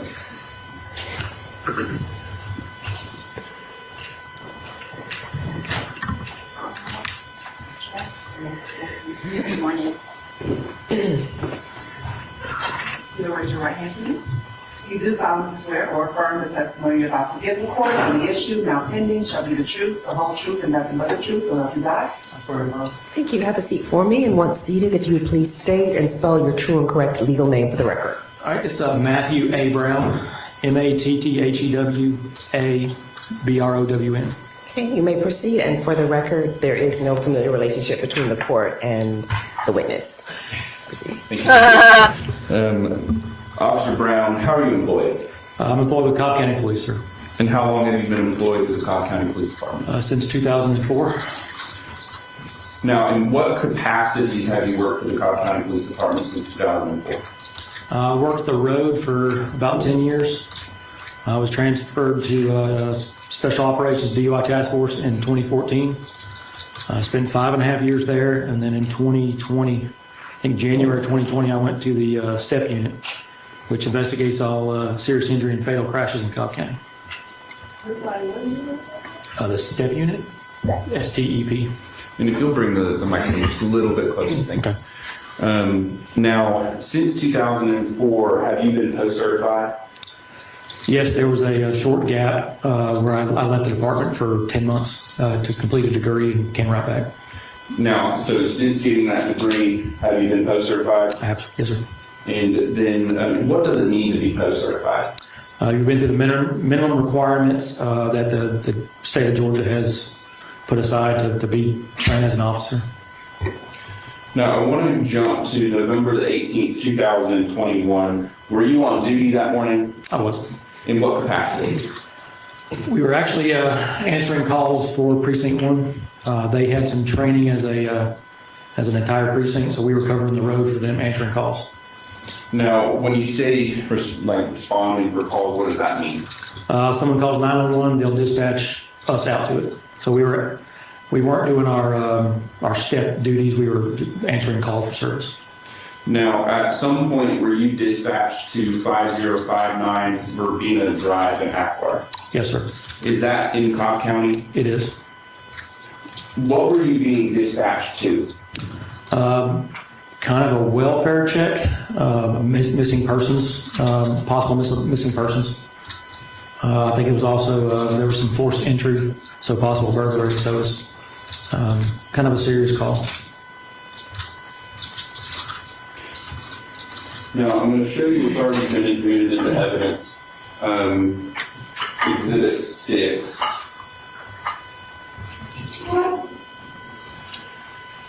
What kind of document is this? That is a CAD report from 911. Now, what is a CAD report? It records the first time the 911 call was put in, and then everything from that point on, address, time, who was dispatched, when they arrived, anything we say in the radio to the dispatch will add it to the call. So does it document as soon as that call comes in, the 911 call comes in? Yes, sir. In this document, what time was this 911 call created? Showing 9:34 and 43 seconds. Is that AM or PM? AM. And so for this incident here, is that the time that the first 911 call came in? Pretty close to it. And so once this phone call came in, around what time did you arrive? It was close to 9:45, a couple minutes before that, maybe 9:43. Now, when you arrived to that location, what observations did you have? There were a couple people already at the residence, family members of Mr. and Mrs. Hicks. Now, where did you come in contact with them? I believe as I was getting out of my car, I believe they met me in the road, right near their driveway. Now, did you kind of get a rundown from them of what they had observed? Yes, sir. Now, what did you do with that information? Realized we needed to check the perimeter. They said there was a busted window in the back of the residence, so that's where we went to. All right. And so did you actually make your way around the house at that point? We did cut through the side of the yard and right to the back door. Now, when you got to the back door, what did you observe? A window to the right of the back door. There were two back doors, one on each side of the house. On the right side of the house, there's a window to the right that was busted out. Did you notice any glass? A little bit of glass on the concrete. Most of the glass was inside it was like a sunroom on the floor. Now, when you were outside of that window, could you really see into the house? Initially, no, because there was a set of blinds blocking everything that were pulled down. We moved those, you still couldn't see inside them. Could you hear anything from the interior of the house? A dog barking loudly.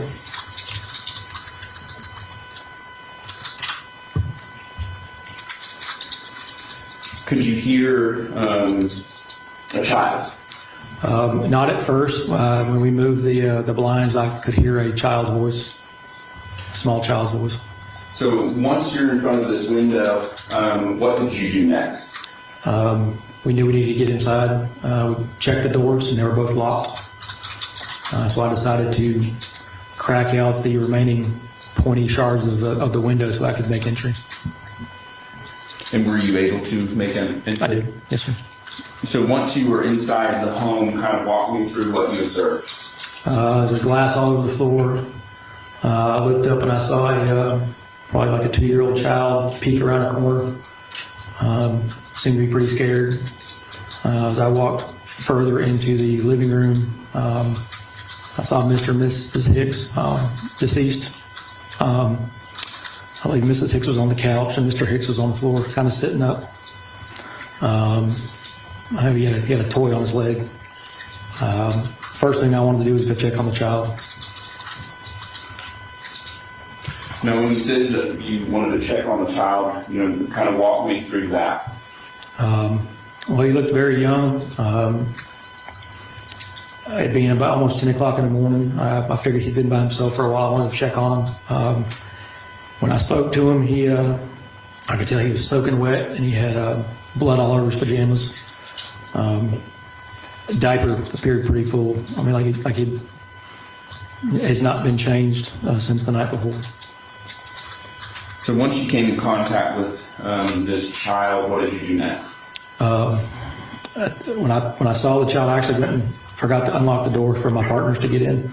So I went back and unlocked the door, and I went and got the child.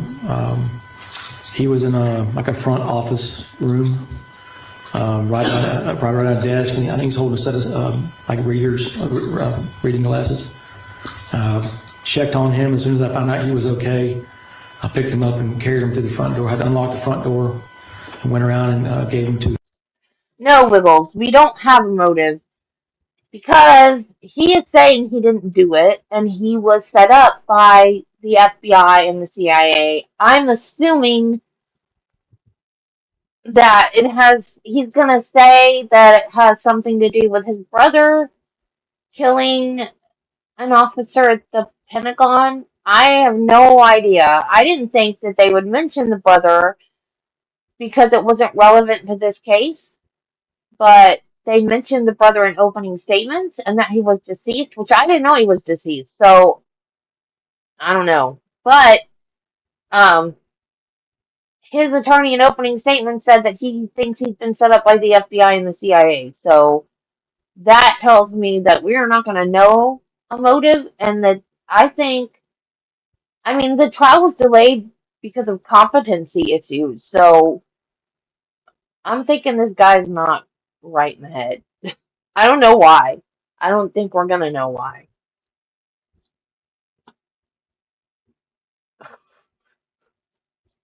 Yeah, that FBI and CIA, they're just all the time.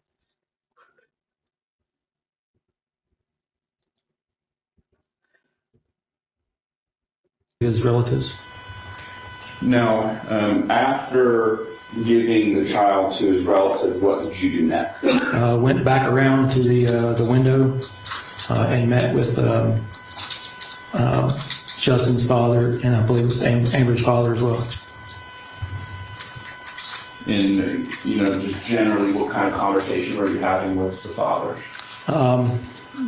I believe they suspected that it was going to be bad news, and I had to give them the bad news that Justin and Amber were deceased, but their grandson was okay, and I had turned them over to other relatives before talking to them.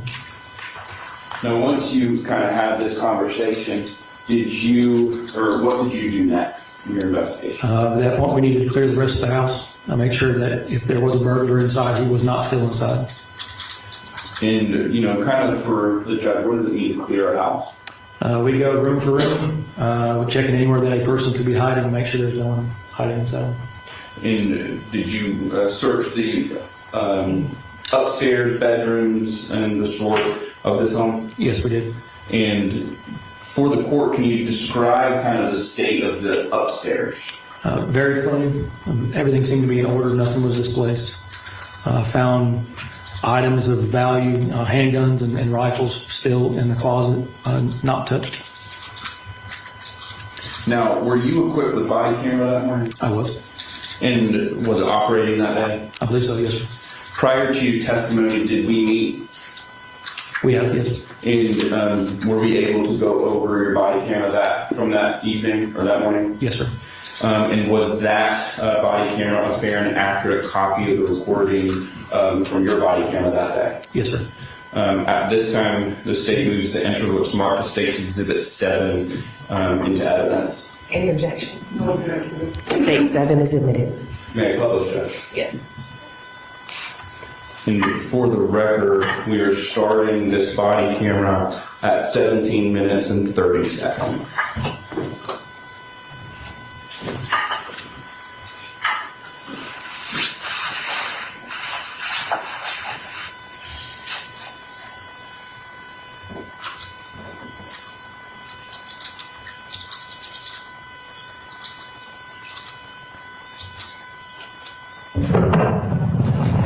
Good morning. How are you? Hey, Cherokee. How are you? This is my son and daughter-in-law's house. Okay. I'm a dad. And this is my son's wife's dad. Amber, who's the daughter, their work called us this morning and she had reported for work. Okay. And I hear the window in the back busted completely out. I get them to come to the door. Alright. At this point, they go in. Yep, well, we'll go check it out. What's your son's name? Justin. Justin and Amber? Okay. Alright. We'll walk back there. Yep. What kind of dog? Has he been barking yet? Have you heard him barking? Yeah, just stand by with us. We'll get the dog. Neighbor the other day. No, I did not. Alright. You got a pit mix, they said?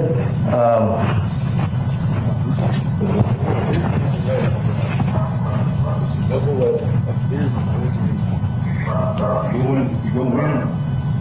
They let kitchen lights on. That's the kitchen, dining room, living room. Okay. Baby's playroom. Upstairs. Alright, I'm gonna see, will this lead into the house too? Yeah, but there's two doors, you gotta go through that. Alright. Other than that, yep, you are.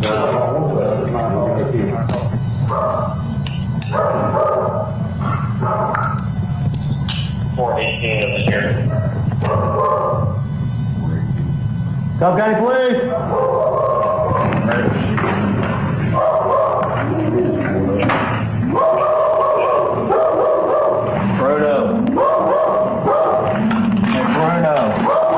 Hey Bruno, what's up, buddy? Bruno. No, it's not open. Sorry, It will never be okay again.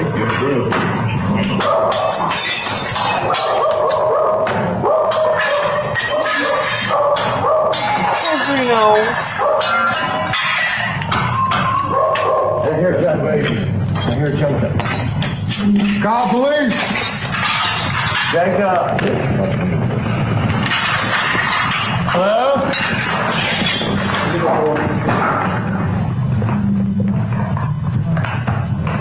Hey. even watch his own body cam footage. Hey, keep him out.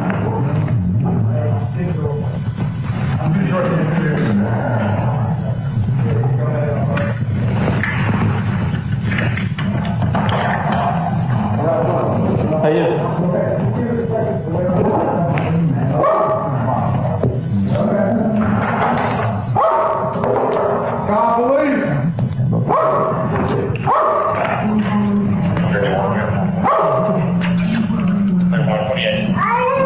Hey, baby, how are you? Okay, come here. Come here. Hey, come here. Come here. Come here. Hey, how are you? Okay, come here. Come here. Come here.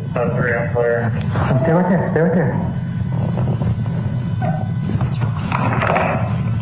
I'm gonna stay with this kid real quick. Take the kid out or what? Yeah, I'm gonna make sure there's. Come here. Come here. Come here. Come here. Come here.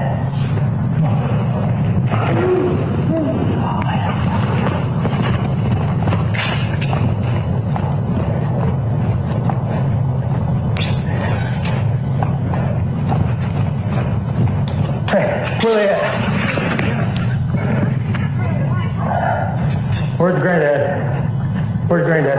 Okay, go get Granddad for me. What's wrong? Who are you? I'm his mother. The son lives here. Okay. I need to speak to your husband. He's in the back. Okay, just hang out here for me.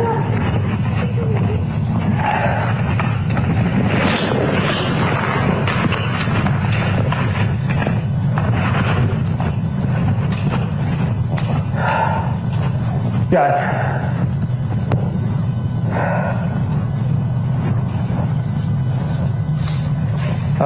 We got Jacob with him up here. Yeah. And they're both in there. No. They're both in there. What? They okay? No. They're not.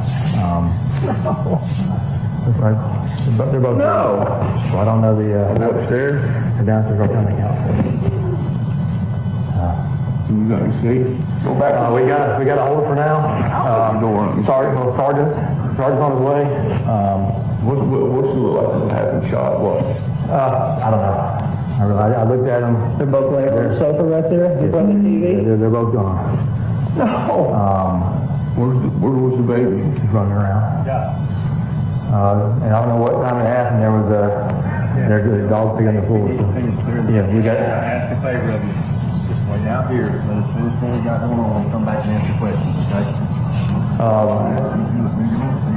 We can't let anybody When you go to the house. We can't let anybody. I'm retired lieutenant of security. You know, for years. I know to go through and do nothing. Yep. And get y'all way back there.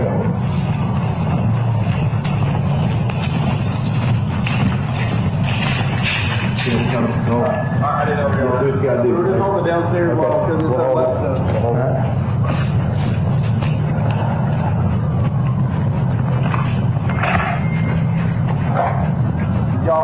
Y'all clear any of the names over here? I saw you got the kid out now. Yeah, that's it. All of it? Yeah. We'll check out. It's upstairs. I think he said he got the right side too.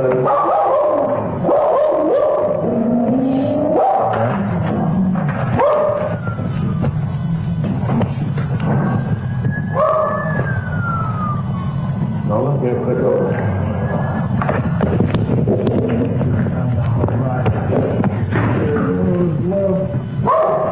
I'm gonna hold right. I got this left door. You got that one? You got to hold on to the other way now. I got the bum hungry. All right.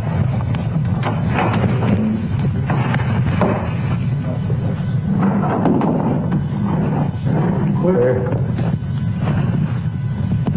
Coming out.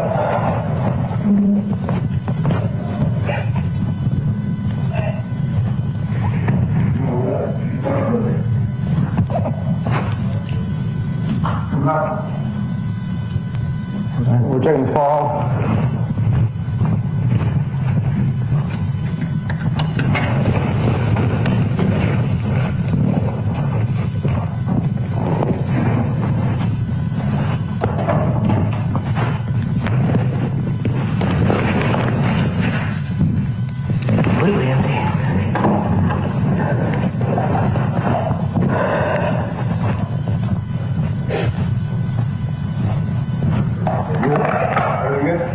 Clear?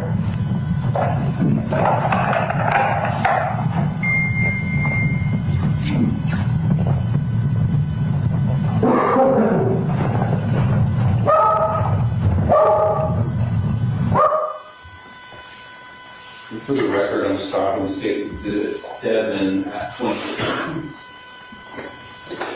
Now, officer, prior to your entry to the window in the back, were all the doors locked? The back two doors were locked, and when we went out the front, that one was locked. I don't know about any other doors. And really, for your entry to this house, was it that window? I'm sorry? For the entry for yourself, was it the window that had already been busted out? Yes, sir, it is. Now, I want to talk about the little boy, Jacob. Yes, sir. We kind of see you in the video kind of grab him in that media room, but then stick out a hand. Can you go over that action? I guess I just wanted to be less traumatizing to him and just kind of put out a hand like I would do, with my kids when they were that small. Let me ask you this way. You described Jacob as being wet. Yes. And on his clothing, could you see blood on him? Yes, pajamas were wet, and he had blood stains all over his on the front of his clothing. Now, was the dampness to his clothing just on his bottoms, or was it on the tops as well? It was pretty much everywhere. Now, I want to show you some photos.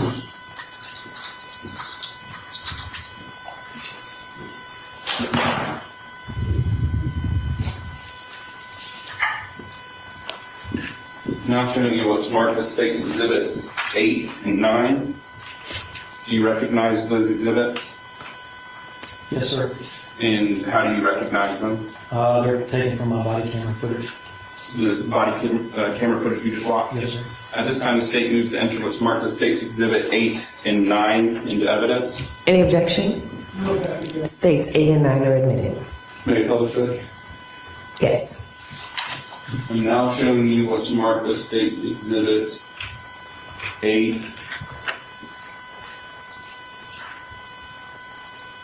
Now, where is this screenshot taken? That's going to be the living room, so the window is going to be kind of behind me to the left, and the front door is straight ahead. Bathroom's on the right, and Jacob's in like a little office area at the front of the house. Now, into the right of Exhibit 8, kind of right here, is this Jacob standing right here? It is. Is this really one of the first times seeing Jacob once in the house? Yes. Now, I'm going to show you what's marked as States Exhibit 9. Who is this that we see here? That's Jacob. And what is Jacob holding? A set of reading glasses, or eyeglasses. Now, it might be hard to see, but I'm going to zoom in a little bit. Now, we kind of see some smudging on the front of the pajamas here. Is that what you remember to be blood? Yes. And at this point, were you worried about getting blood on your hands? Yes. And is that why you kind of waited to the last second to pick him up and take him to his family? Combination of the blood and being wet.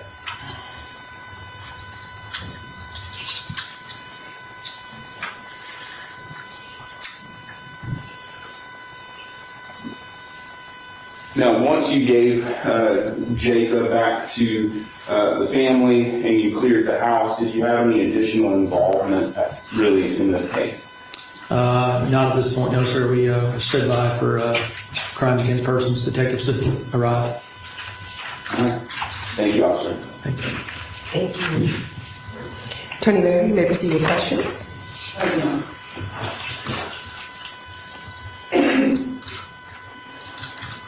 Good morning, Officer Brent. Good morning, sir. How are you? Just a few questions that I need to ask you. Were you the first officer on the scene that appeared with your body cam? Yes, sir, I was.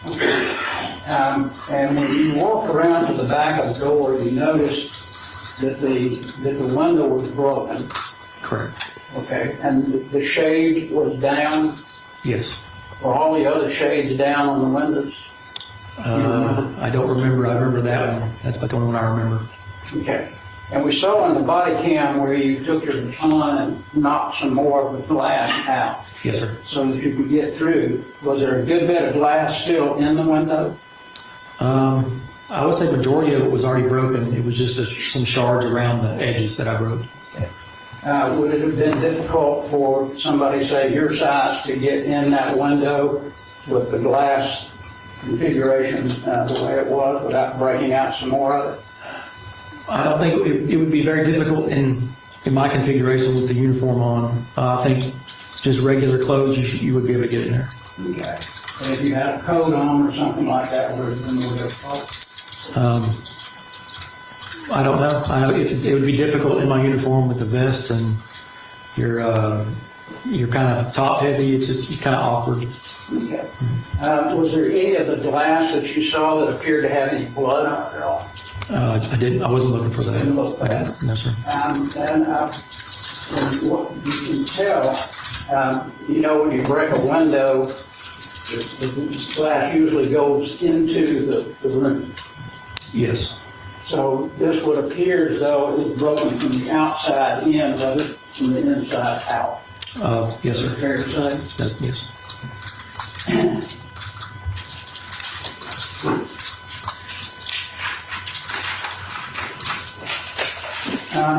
You told us that the dog Bruno, when he first came to the window, was barking pretty loudly. We could hear the dog barking the entire time you were there.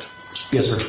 And did it appear as though the dog was upset because somebody was in the house that you didn't know? Initially, yes, sir. As soon as I kind of spoke to the dog, he calmed down. Okay.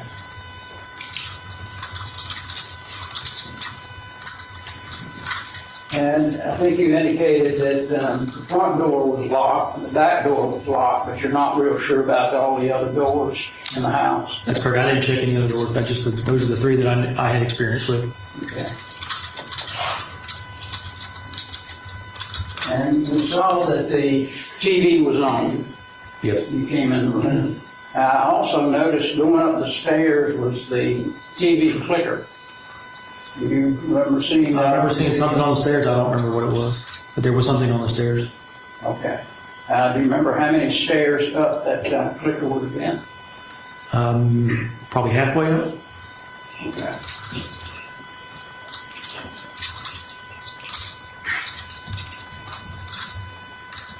Yeah. Did you see any other TV clickers? It's a good point. Around the couch area? No, but I wasn't looking for stuff like that. Okay. I didn't. That was in the detective that. They probably did a fine tooth comb of the scene.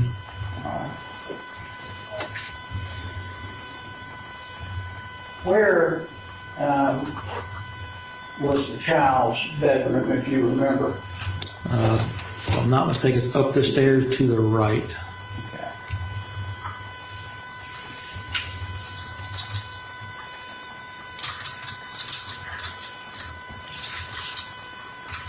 And I didn't see any shell casings in your video. You were not looking for those either.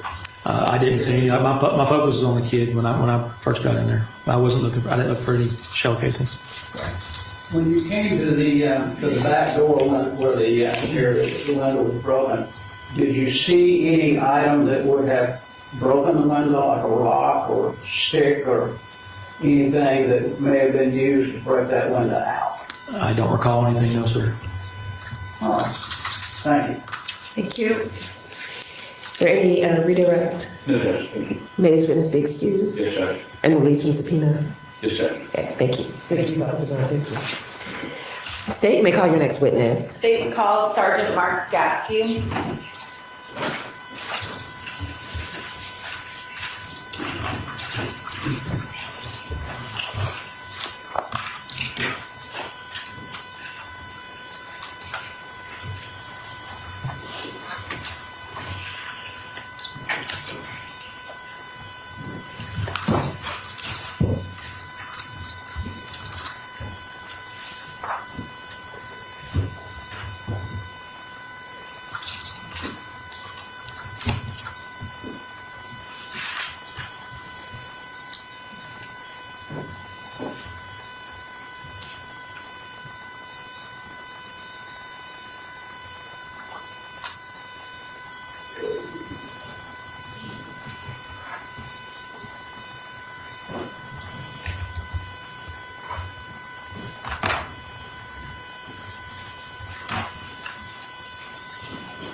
You'll raise your right hand, please.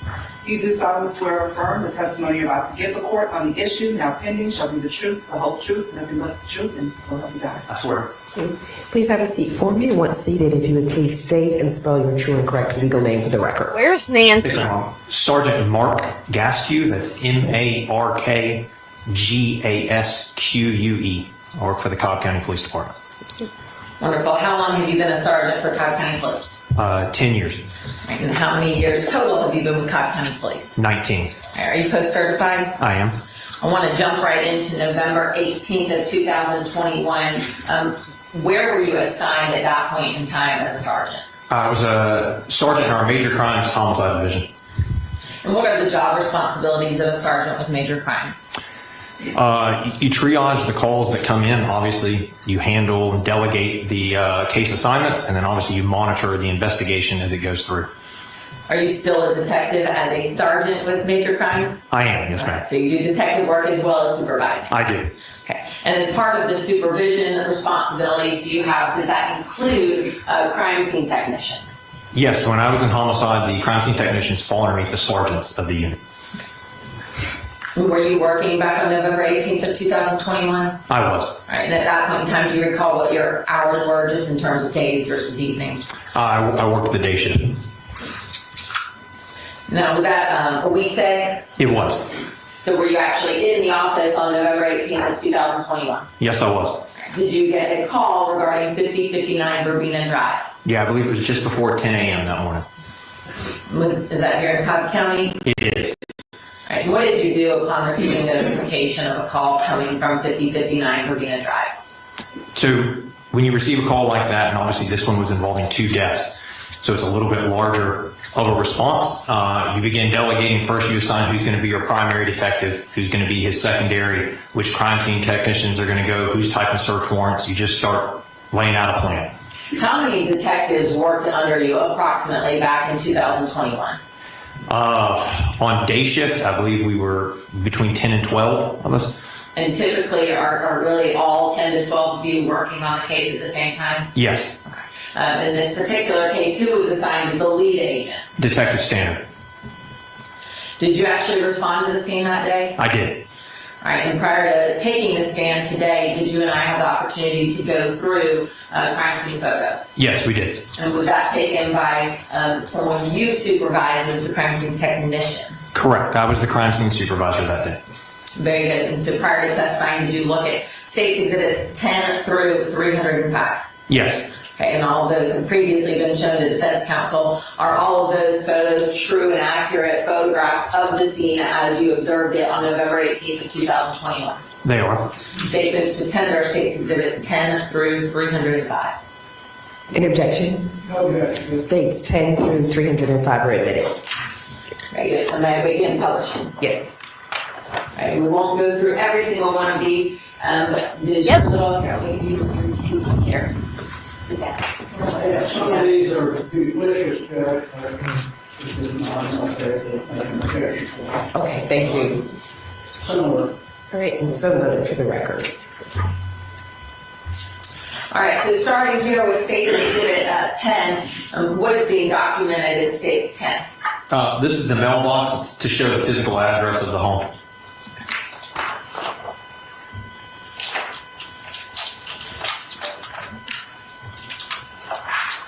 State's Exhibit 12 here.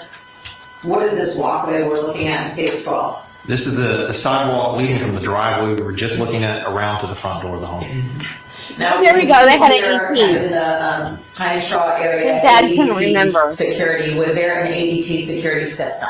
Yes, there was, and it was actively monitored, an active account. And was that like a video surveillance system or just an alarm system? Just an alarm system. State's Exhibit 13, what are we looking at here? This is the front door of the home.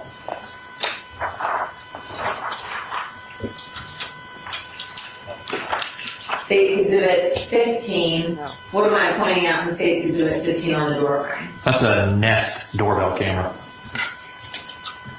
Now, were you able to determine whether there was any active storage or footage from that front doorbell camera?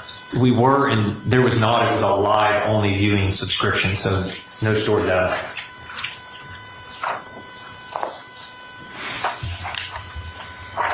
State's Exhibit 17. What am I pointing at in State's Exhibit 17? That's a newspaper beside the mailbox. I'm looking at State's 19 here. Did it have the date of that newspaper? Correct. It had Thursday, November 18th, so the morning we were out there. So obviously not been picked up. Correct. State's Exhibit 20. What type of truck do we see in the driveway? That's a Ford F-150.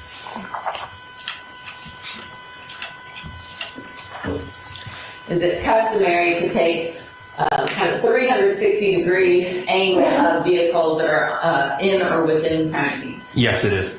State's Exhibit 22, is that one of those photographs? Correct, of the same truck. State's 23. And that would be the other side of the truck. Then State's 24. And the rear of the truck. All right. Was there any damage that you noted to this vehicle? No.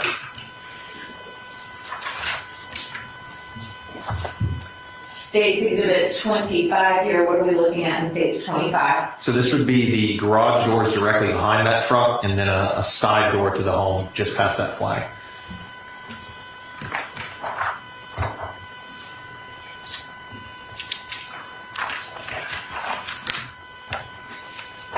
State's Exhibit 27. Yep, and we're continuing down that sidewalk just past the garage doors to that side door. The side door, is that what I'm pointing at on the Correct. right-hand side? Yes. State's Exhibit 28 here. Is this a kind of straight-on view of that side door? Correct, as if we're continuing down the sidewalk. Up in this corner near that side door, is there another sort of camera? Yes, I believe that was another Nest camera, and then also live view only, so no paid subscription.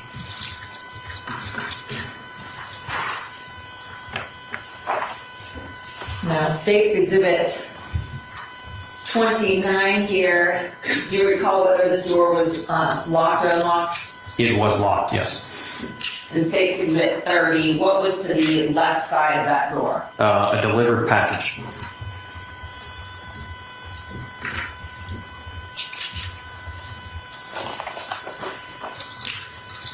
State's Exhibit 32, what side of the house are we on now? I believe you'd be on the south side of the house, so this is continuing past the door we were at, so the side of the driveway. And what do we see up in the corner of the house? That's a motion floodlight. State's Exhibit 33. That's continuing around the side of the home we were just looking at, so now we're in the backyard. State's Exhibit 34. Again, continuing around toward the back door of the home and the patio. State's Exhibit 35. And that would be the back patio, so we're looking straight at the rear of the home.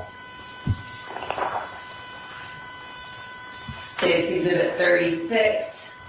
That's a sunroom, or I believe it was the playroom for Jacob, and where their Christmas tree was inside that room.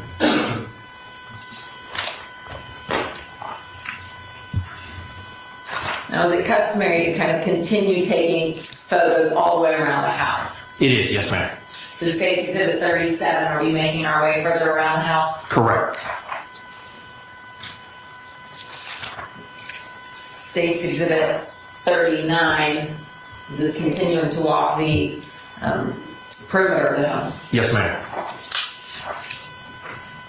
And State's Exhibit 41, where is this vantage point? And now we would believe to be on the north side of the home, looking toward the front of the home there.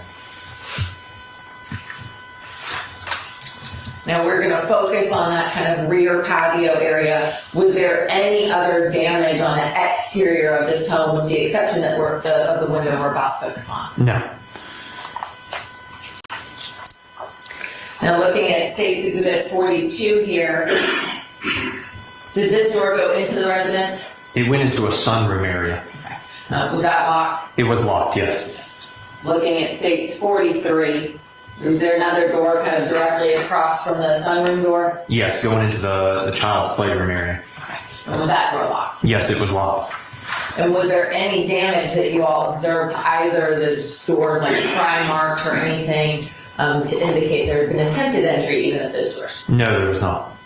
Looking now at State's Exhibit 44, where was kind of the focus of you all's investigation? Okay, yeah, the one point of entry that we could find was the broken window right there to the right of that rear patio door. Now, at the time that the crime scene, that you're supervising and going through the scene, as well as documenting the scene with your crime scene technician, have law enforcement already made entry? Yes, they have. I believe they cleared the home multiple times. And so, with some of the glass that's broken out actually from law enforcement? Yes.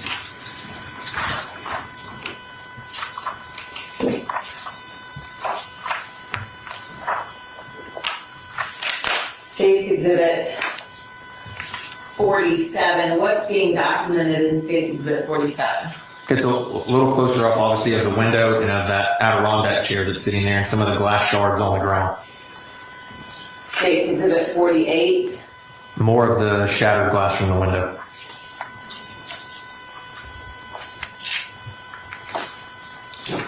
State's Exhibit 49. And then continuing just to zoom in on the glass.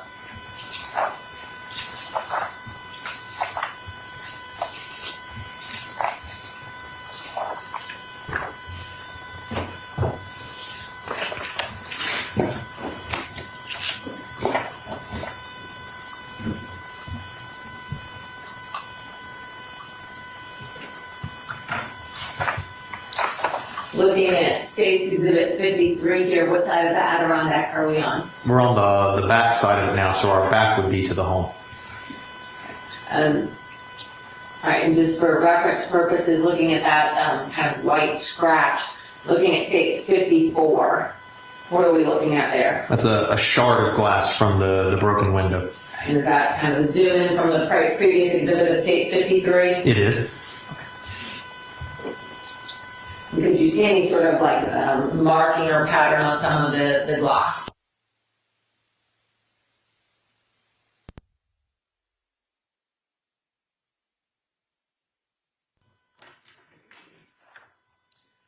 State's Exhibit 55.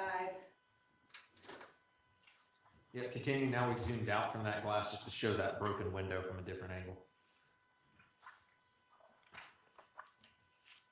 Now going to State's Exhibit 57 there.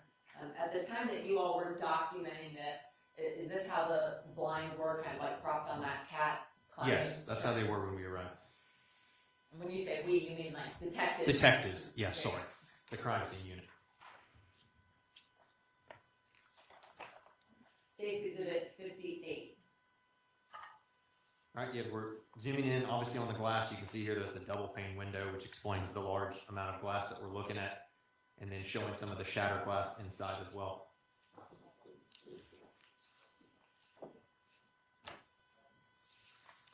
State's Exhibit 60 here, what are we looking at? Now we're inside the home, inside Jacob's playroom, looking back out that broken window. And what do we have here on the left-hand side? We have a Christmas tree.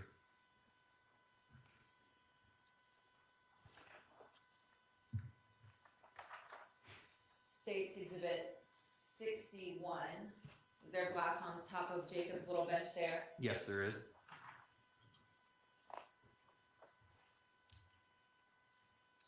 State's Exhibit 63. What is kind of the vantage point here?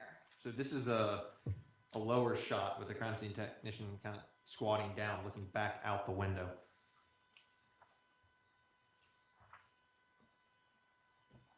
State's Exhibit 64.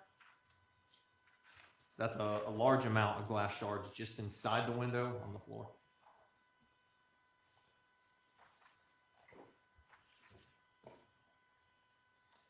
State's Exhibit 66.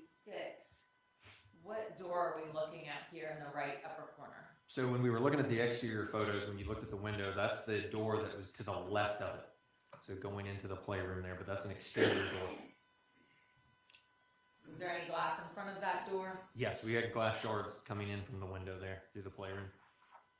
And that door was locked as well.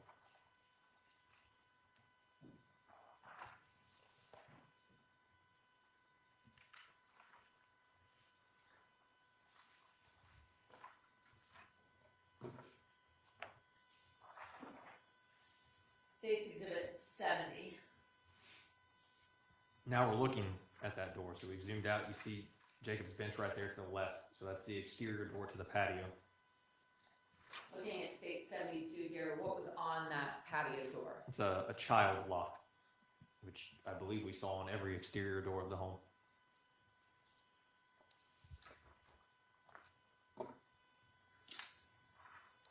State's Exhibit 73. Now this is the front door of the residence.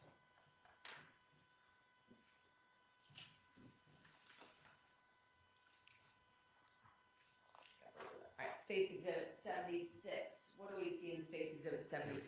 Okay, so now I'm standing, this is back to that broken window, so the Christmas tree would be off to the right there and looking into the living room. Obviously, we have a child's gate that appeared that would have been closing off the playroom from the living room that was knocked over, and some toys lying on top of it, and a cell phone on top of it.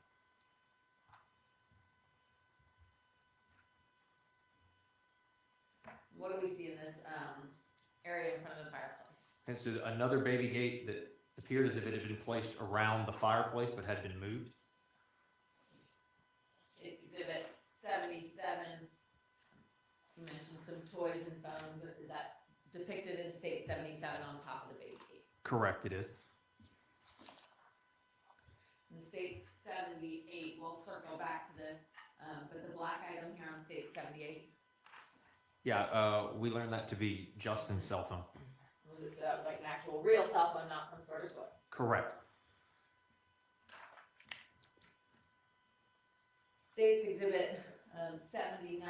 What do we see in State 79? So now we're looking into the living room from the playroom toward the fireplace and that baby gate.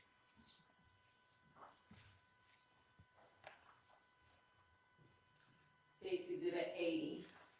Now we're looking at the couch, so just to the left of the fireplace.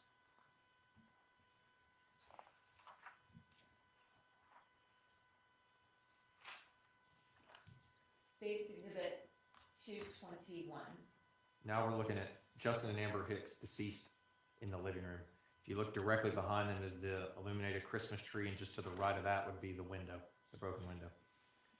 And so from where Amber is there on the couch, without moving, would she have been able to see the window? It does not appear so, no. It should be back behind that wall, tucked in there. Correct, right back there.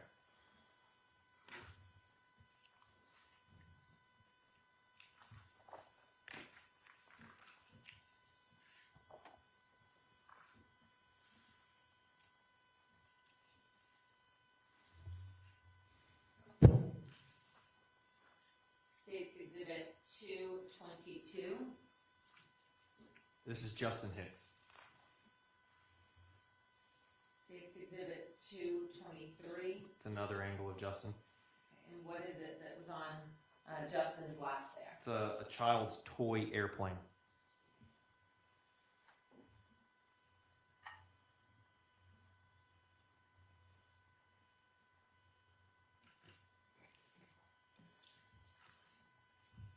Now, from where, and back up just a minute here. Going back to State's 221 here, had Justin been standing kind of relatively where his feet would have been, or are in this picture in State's 221, would you then have been able to have some vantage point of the window in the playroom? Yes, if he'd have looked off to his right shoulder, you'd have to turn to look to his right shoulder.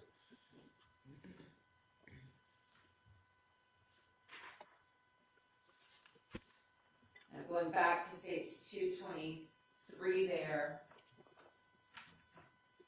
Was that like a paper airplane or an actual like plastic? No, that's a plastic acrylic child's airplane that obviously had been placed there after Justin had fallen.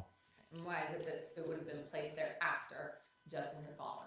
I don't see a way it could have stayed where it is if he'd have been standing up. It was not attached to him.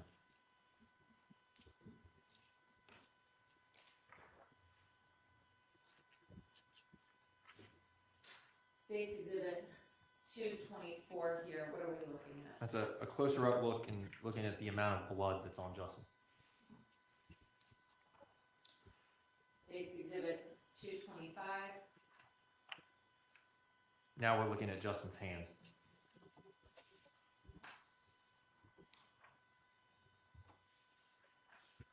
State's 226.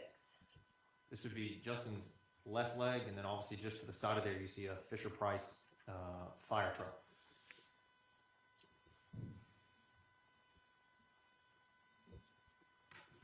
There's some other pictures of that we'll circle back to. Now looking at states, so going from states 226 here to states 227. What is it that y'all have now zoomed into? That's a broken shard of glass just off the rug there in the living room.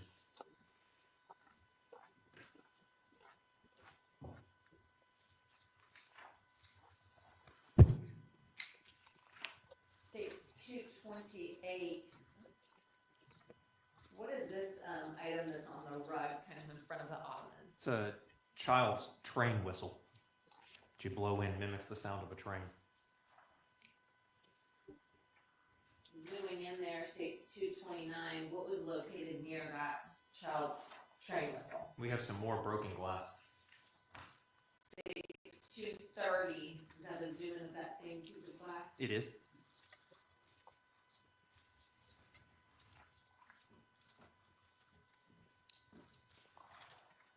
States 231. What are we looking at here? Now this would be standing obviously on the other side of Justin, standing over him. Shows how that plane is lying there lightly on his shorts. You can see the fire truck and another toy at his feet. I'm looking at states 232 here, as well as states 233. What have y'all zoomed in on in those images? What appeared to be a fresh cut on the inside of his thigh.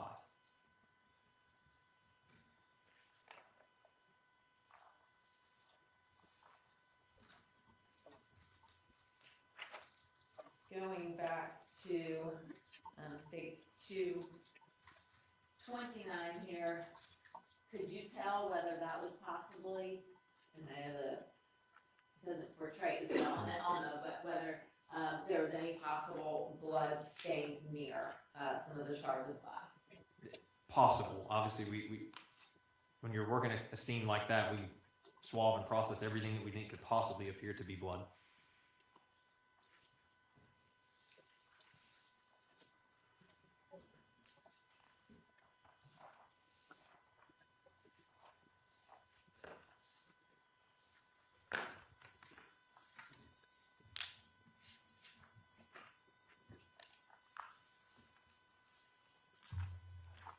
States Exhibit 234, what are we looking at here? Now again, we've kind of moved a little bit more over Justin, showing the back of his head and the right side of his body now. And what is behind his head? We have a blood stain on the couch. States 235, what do we see here kind of in the middle of the photograph? Another blood stain on Justin's shirt. And States Exhibit 236, was there any sort of defect that was noted on the Correct. shirt? Yeah, in the middle or in the area of that blood stain is some sort of hole. States Exhibit 237, did you see any other defects on his clothing? Yes, right there on his right arm, right shoulder area. States Exhibit 238, is that a zoom in of that same shoulder area? It is.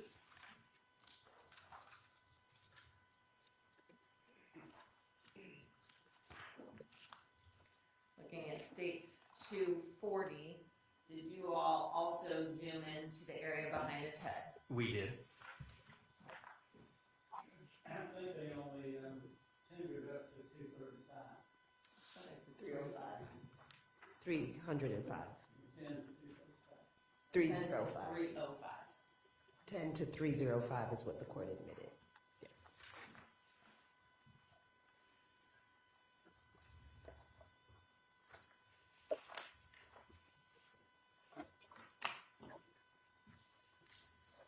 Now looking at states 243 here, who is kind of the focus of your attention in these next several photos? This is Amber Hicks.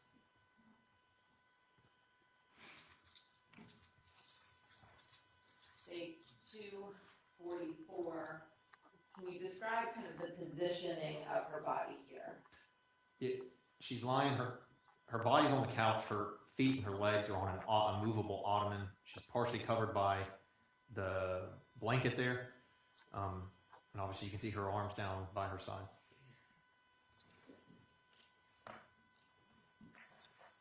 And what is this orange object that we can see by her legs? It's a small ball, a child's toy. And then we also have the monster truck on the other side of her leg. States 246, is that kind of zooming in on both the ball as well as the monster truck? It is. States Exhibit 247 here. Now we're standing at Amber's feet, looking toward her head. And on the left side, kind of underneath the blanket, what is that? That would be her other leg. Is her leg kind of tucked under that blanket? It is. States 248, what are we looking at here? Again, now we're moving more to the left here. We can still see the ball, the monster truck. You can see the defect in Amber's right arm right there, and the glasses down off of her face.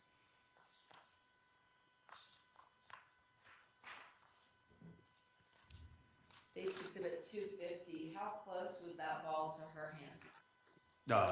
Inches? Yeah, maybe 6 inches, maybe.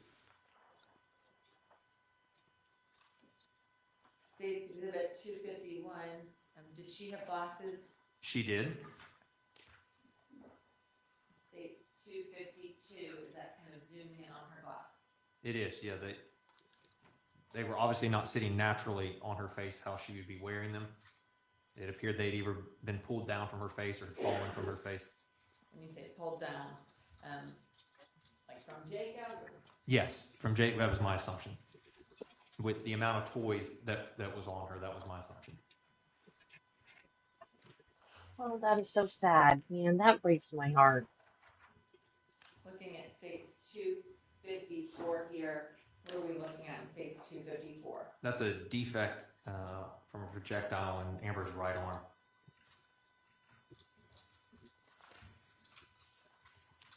States 255. Was the TV on? Were they just like watching TV and he just came in and shot him for no reason?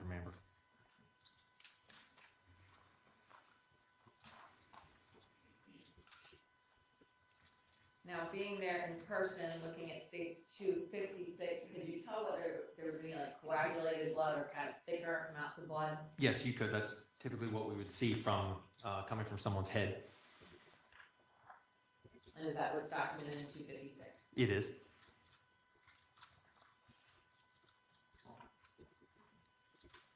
States 258, what vantage point is states 258 taken from?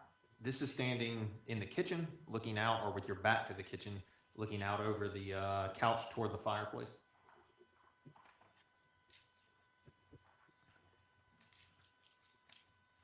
States Exhibit 260, that kind of a better image of some of that coagulated blood. It is. Again, this is standing with your back to the kitchen, looking over the couch.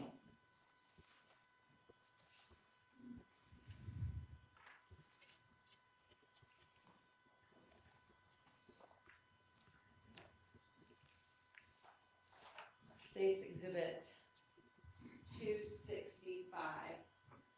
Could you tell whether there was any defects in her shirt?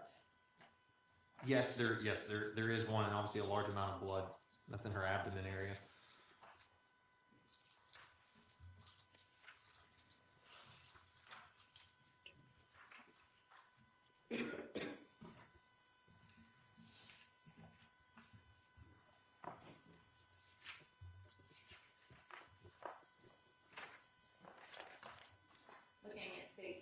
270, what items were close to Amber's hand from the couch? Her cell phone is there. Obviously, there's a water cup, and then we see a baby monitor on the other side of the pillow. Was that a video baby monitor? It was. Now, was it the kind that you have like a SIM card or some sort of subscription that you can go back on, or just? No, just a live feed. Now, is it customary, again, when documenting the scene, to start moving the decedent so that you can better photograph some of the evidence? It is, yes, ma'am. Now, is that process also documented? It is. All right, looking at states 273 here, explain what we're looking at in states 273. Okay, so we're looking at, obviously this is Amber's body with her shirt pulled up. We still see the defect there in her right arm. You see an abrasion on her stomach right there. And then a projectile is lying between her right arm and her right hip. States 274, is that a close-up of that projectile? It is. And was that projectile collected? It was. I want to show you what I've already shown. Defense counsel, States Exhibit 600. Do you recognize State 600? Yes, I do. Okay, how is it that you recognize State 600? It is marked as the projectile collected on couch next to Amber Hicks. And is that what we see in the image on the screen, which is States Exhibit 274? Yes. State moves to tender States Exhibit 600 into evidence. In objection. State 600 is admitted.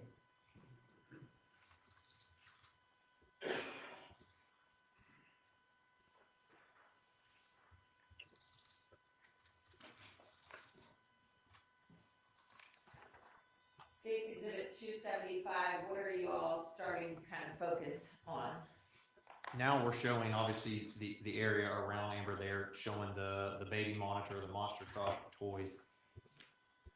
States Exhibit 277. Is that a zoom in of that baby monitor? It is.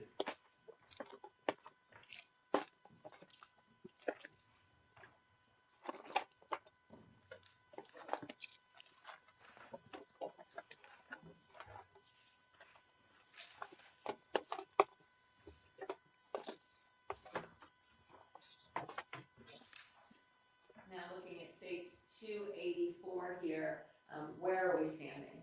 Now we're standing just at the feet of Amber inside the couch, the L-shaped couch there, looking back toward the playroom, which is where the entry point is. And at this point, had some of the items been marked? They have been, yes. Okay, in particular, what was States Exhibit, or I'm sorry, not States Exhibit, the crime scene Exhibit 1, or which had the number 1 marker? Justin Hicks's cell phone.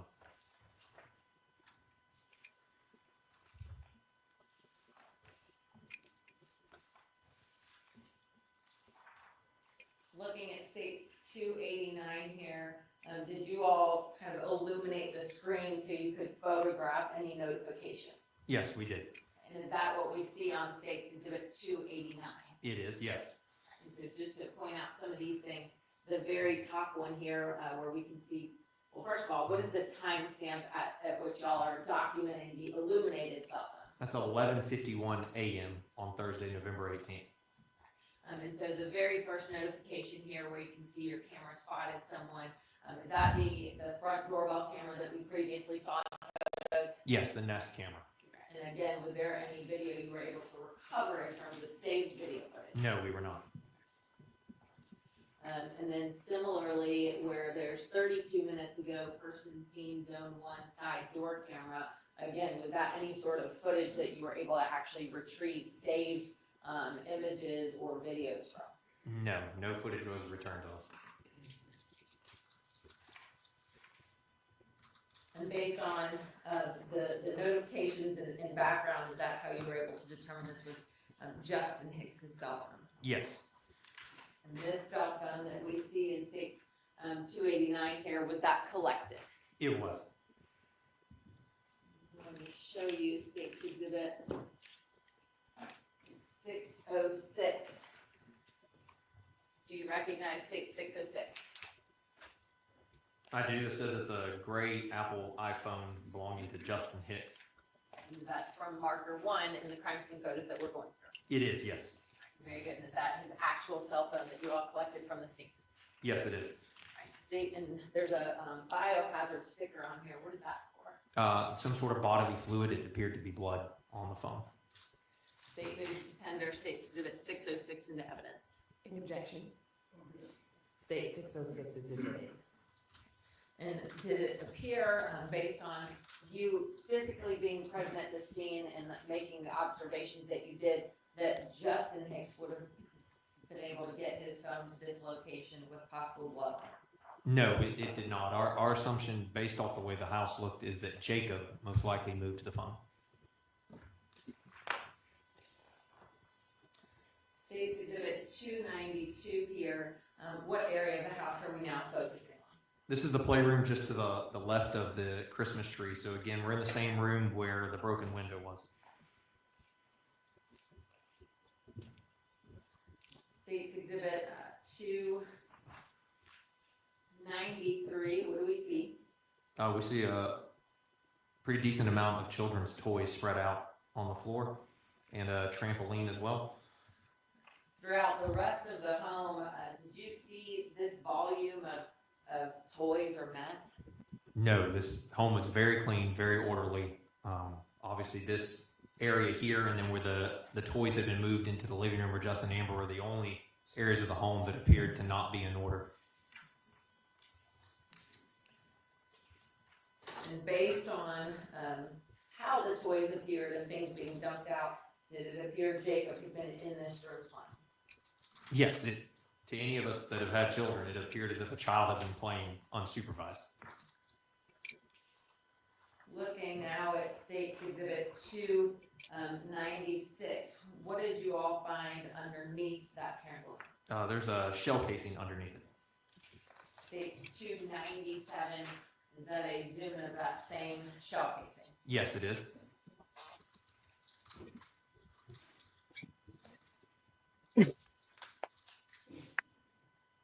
The judge?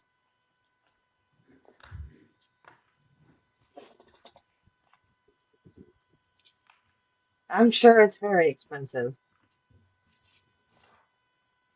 I'm going to circle back to those in just a minute. Now, State's Exhibit 300. Was there additional kind of mess or disarray behind the trampoline? Yeah, it looked as if possibly these storage cubes had been pulled out from that cubby area and then the toys dumped on the floor there and onto the trampoline. State's Exhibit 301. Is that kind of a better image? It is correct. We're standing over the trampoline now looking at the pile of toys. And on top of the trampoline, this white object, what is that? Another one of those storage cubes is just collapsed.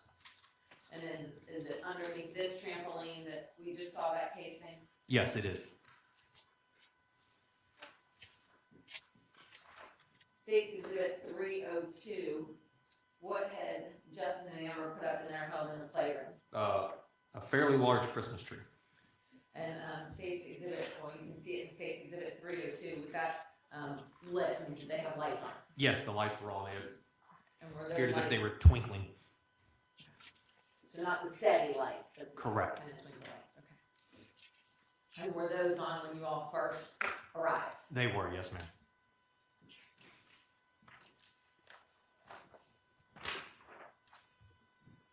Now I want to make our way back towards the living room area, looking at States 80 here, but it made the most sense. So looking at States 81, what are we now looking at? Okay, this is, we would be standing with our back to the couch where Justin and Amber are lying, looking at the fireplace. And you had previously mentioned this baby gate. Was there any ability for that baby gate to be actually like locked into the fireplace, or was it just one that you kind of place in front? It appeared it had just been placed there. I know there are hooks on the gate, but I don't recall any mounting area for it, any anchors. The way that baby gate was when you all arrived, did it appear to be really protecting anything? No, it had been moved.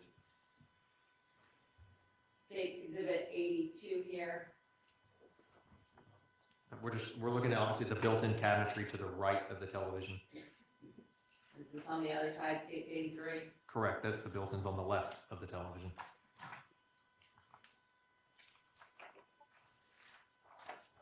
Now looking at States 85, were there any toys around the area of the fireplace? Yes, you had toys obviously inside the baby gate area and outside the baby gate area.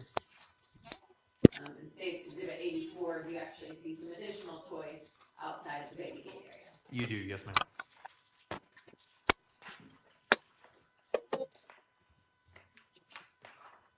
States Exhibit 86, what is this blue object within the baby gate? It's one of those collapsible tunnels that like a toddler can crawl through. That's a cat toy, isn't it? They're kind of out of place in that location. It did, yes ma'am. Just past the little tunnel, States 87, what else was there? We had a shard of glass laying right there and then a projectile just to the right of it. Based on the appearance of the point of entry, would it really have been possible for a shard of glass of this size to land in this particular area from within the living room? No, that glass had to be carried there in one way or another.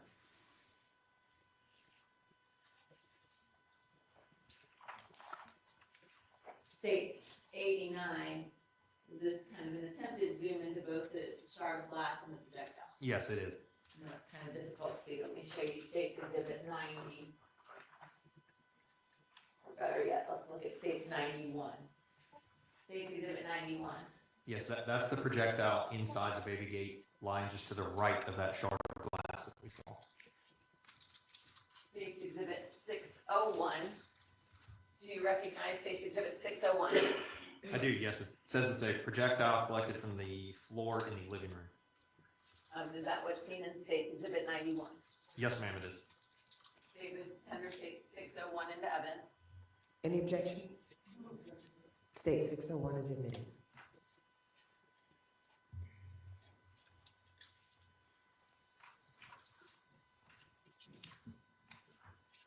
States Exhibit 92. What are we looking at in States 92? This is a dog bed just outside that baby gate area. So this would be to the left of the fireplace. Did you all move that dog bed at all? We did. Okay, so looking at States 92, is that before y'all had touched it or manipulated it? Correct. That's how it was when we entered the home. States Exhibit 93, have y'all now moved it at this point? We have.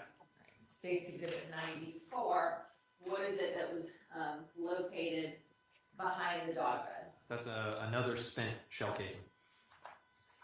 States Exhibit 95, is that a zoom in of that same case? Yes, it is.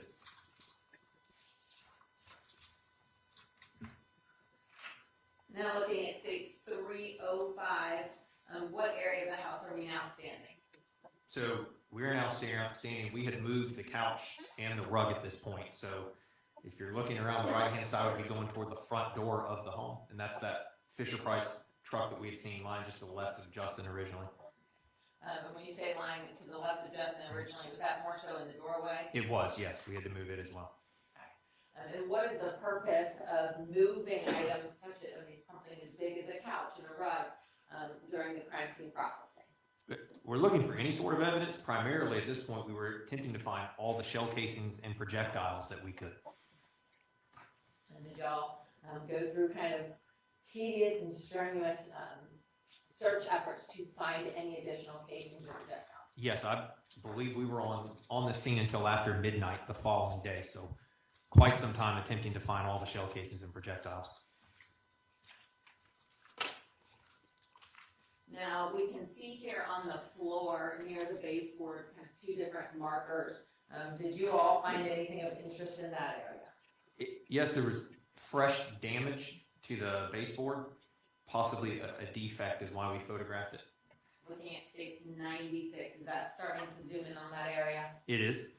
And is it customary whenever photographs are taken by one of your crime scene technicians to kind of zoom in on certain areas so that you don't lose your bearings? Correct.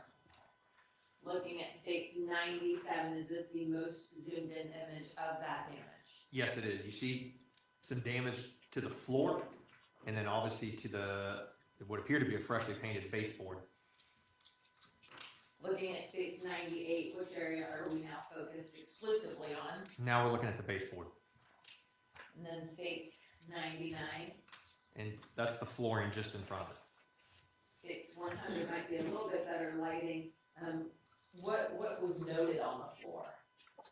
It's an abrasion or a friction mark of some sort. Our thought process is a projectile could have skipped off the floor and hit the baseboard there. And did those two markings, they're seen in states 97, relatively align with one another? They did.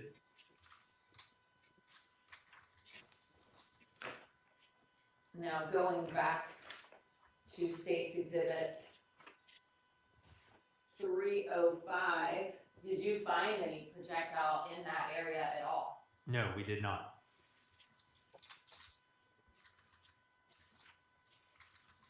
Can I have the attorney's approach for some? Yes.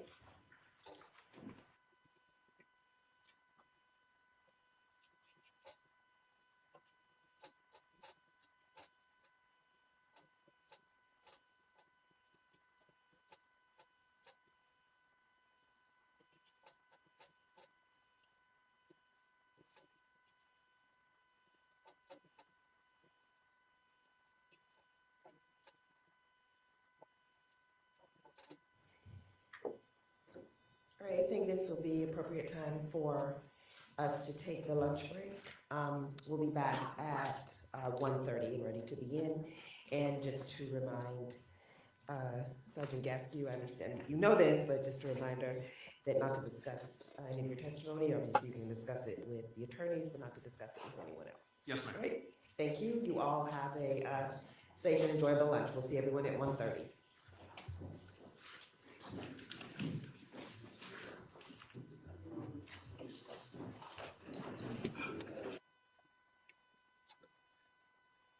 Okay, guys. Whoa, I am off. Whoa, I'm getting a tripod for this thing. Okay, so I will see you guys back at 1:30 or 12:30 for Marty, 11:30 for Wiggles, or is it 12:30? I don't know. That's not my job. You guys figure out your own time. So 1:30, guys. I'll see you back at 1:30, which is like a half an hour from now, I think. Ish. Yes. Okay. 1:30, guys. Bye. Have a great lunch. Do I look like a super Marty? Super Marty. Do I look like a supermodel Marty? Because if I do, I will keep the fan on, even when I'm cold.